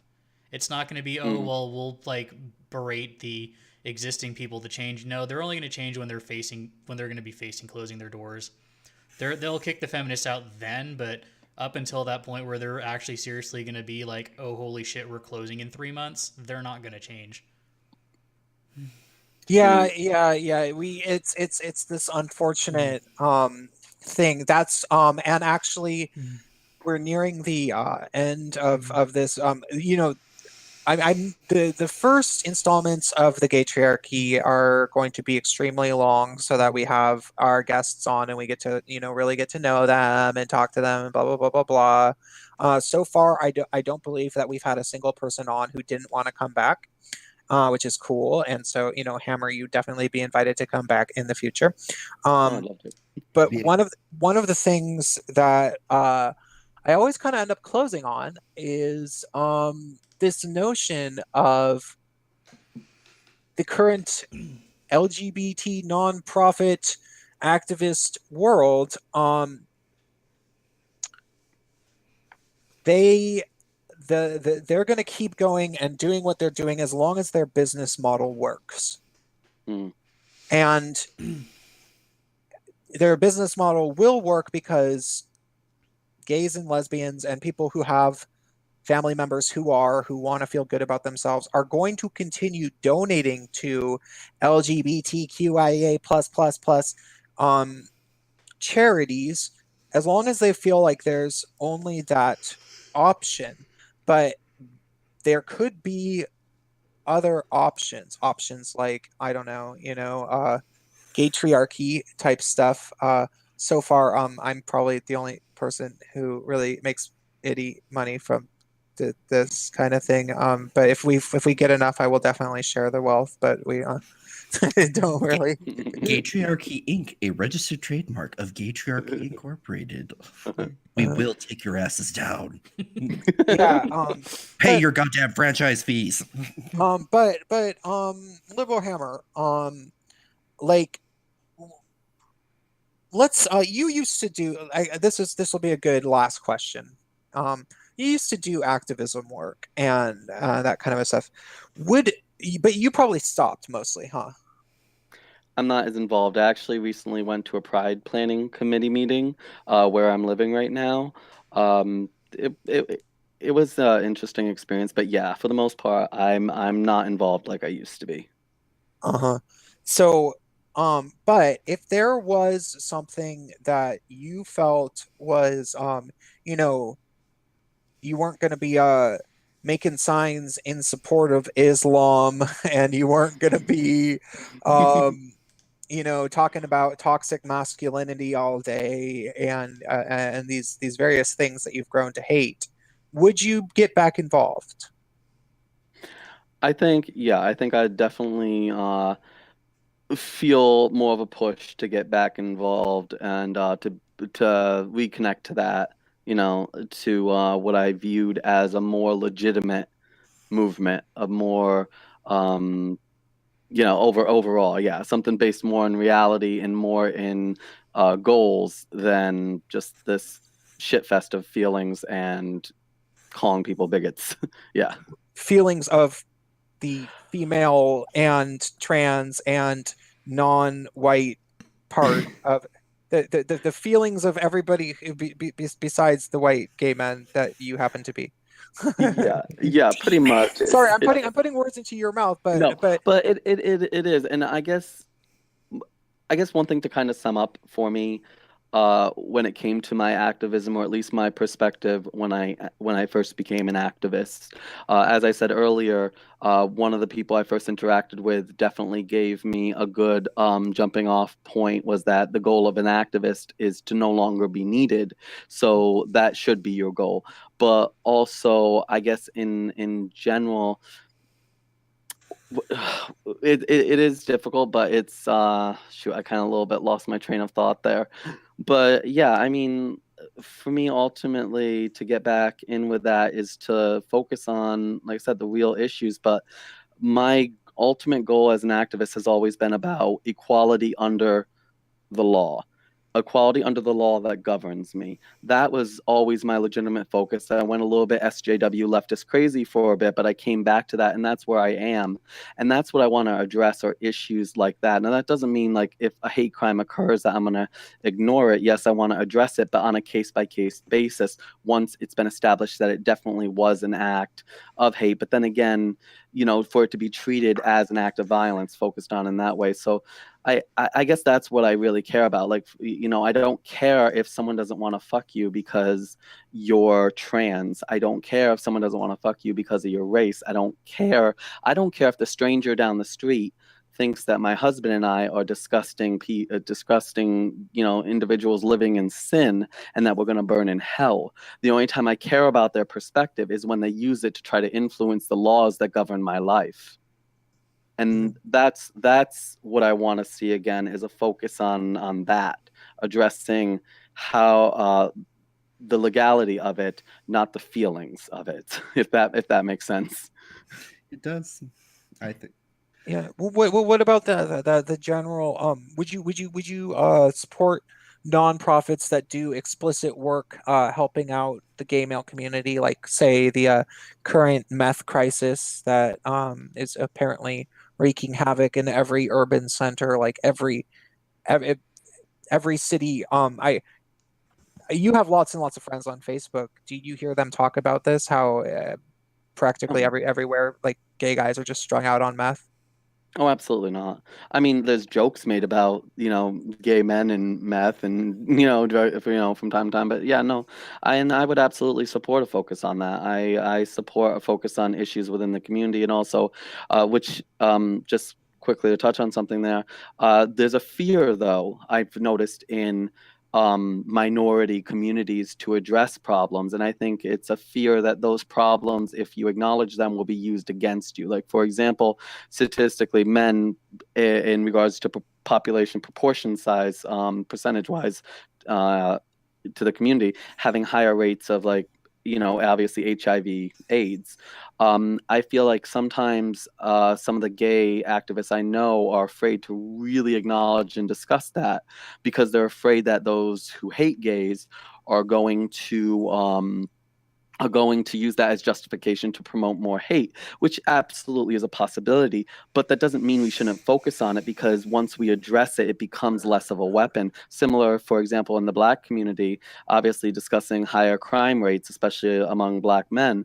I've talked with some activists who I can tell they're afraid to acknowledge it and discuss it, because they're afraid it's going to be used as a weapon then by racists against the community. But if you're afraid to discuss it, you'll never address it, and it will always be a weapon that will be used against your community. So it'll also mean that your arguments hold no weight because people see you have no integrity. Exactly. Definitely that as well. Hey guys, I gotta F off right now. I gotta go to bed. Yeah. It's 1:20 where I'm at. But it's been really nice to talk to everyone, and it's really catching up with the liberal hammer. I didn't get to talk to you forever because I was banned from Facebook at the same time when Count Dankula and Diamond and Silk were, which I think is the greatest honor of all. But well, yeah. Anyway, I think that we should be wrapping up. Say a brief goodbye, everybody, and we will be back next week. We have on a young man who lives in Oakland, California, right across the water from San Francisco. So that's about like a 30-minute drive from San Francisco, who identifies as a gig tao, despite the fact that he, for a very long time, was hanging out with all sorts of queer, radical, intersectionals. And then he was like, you know what, fuck this shit. So I think it's going to be quite an interesting conversation with him. He's very stoked about coming on. I've never talked to him before. So and he's hot. He's not bad looking. That's very all right. Okay. Talk to you guys later. Okay. Bye. We love you all. Eurovision is in 2 weeks. We're gonna have a Eurovision stream within 2 weeks. We should have that on your channel. Yeah, Eurovision stream. It's gonna happen. It's gonna be the gayest thing ever. Okay. Good night, everybody. Everyone's invited. We can do Nothing. Oh my God, we karaoke didn't talk and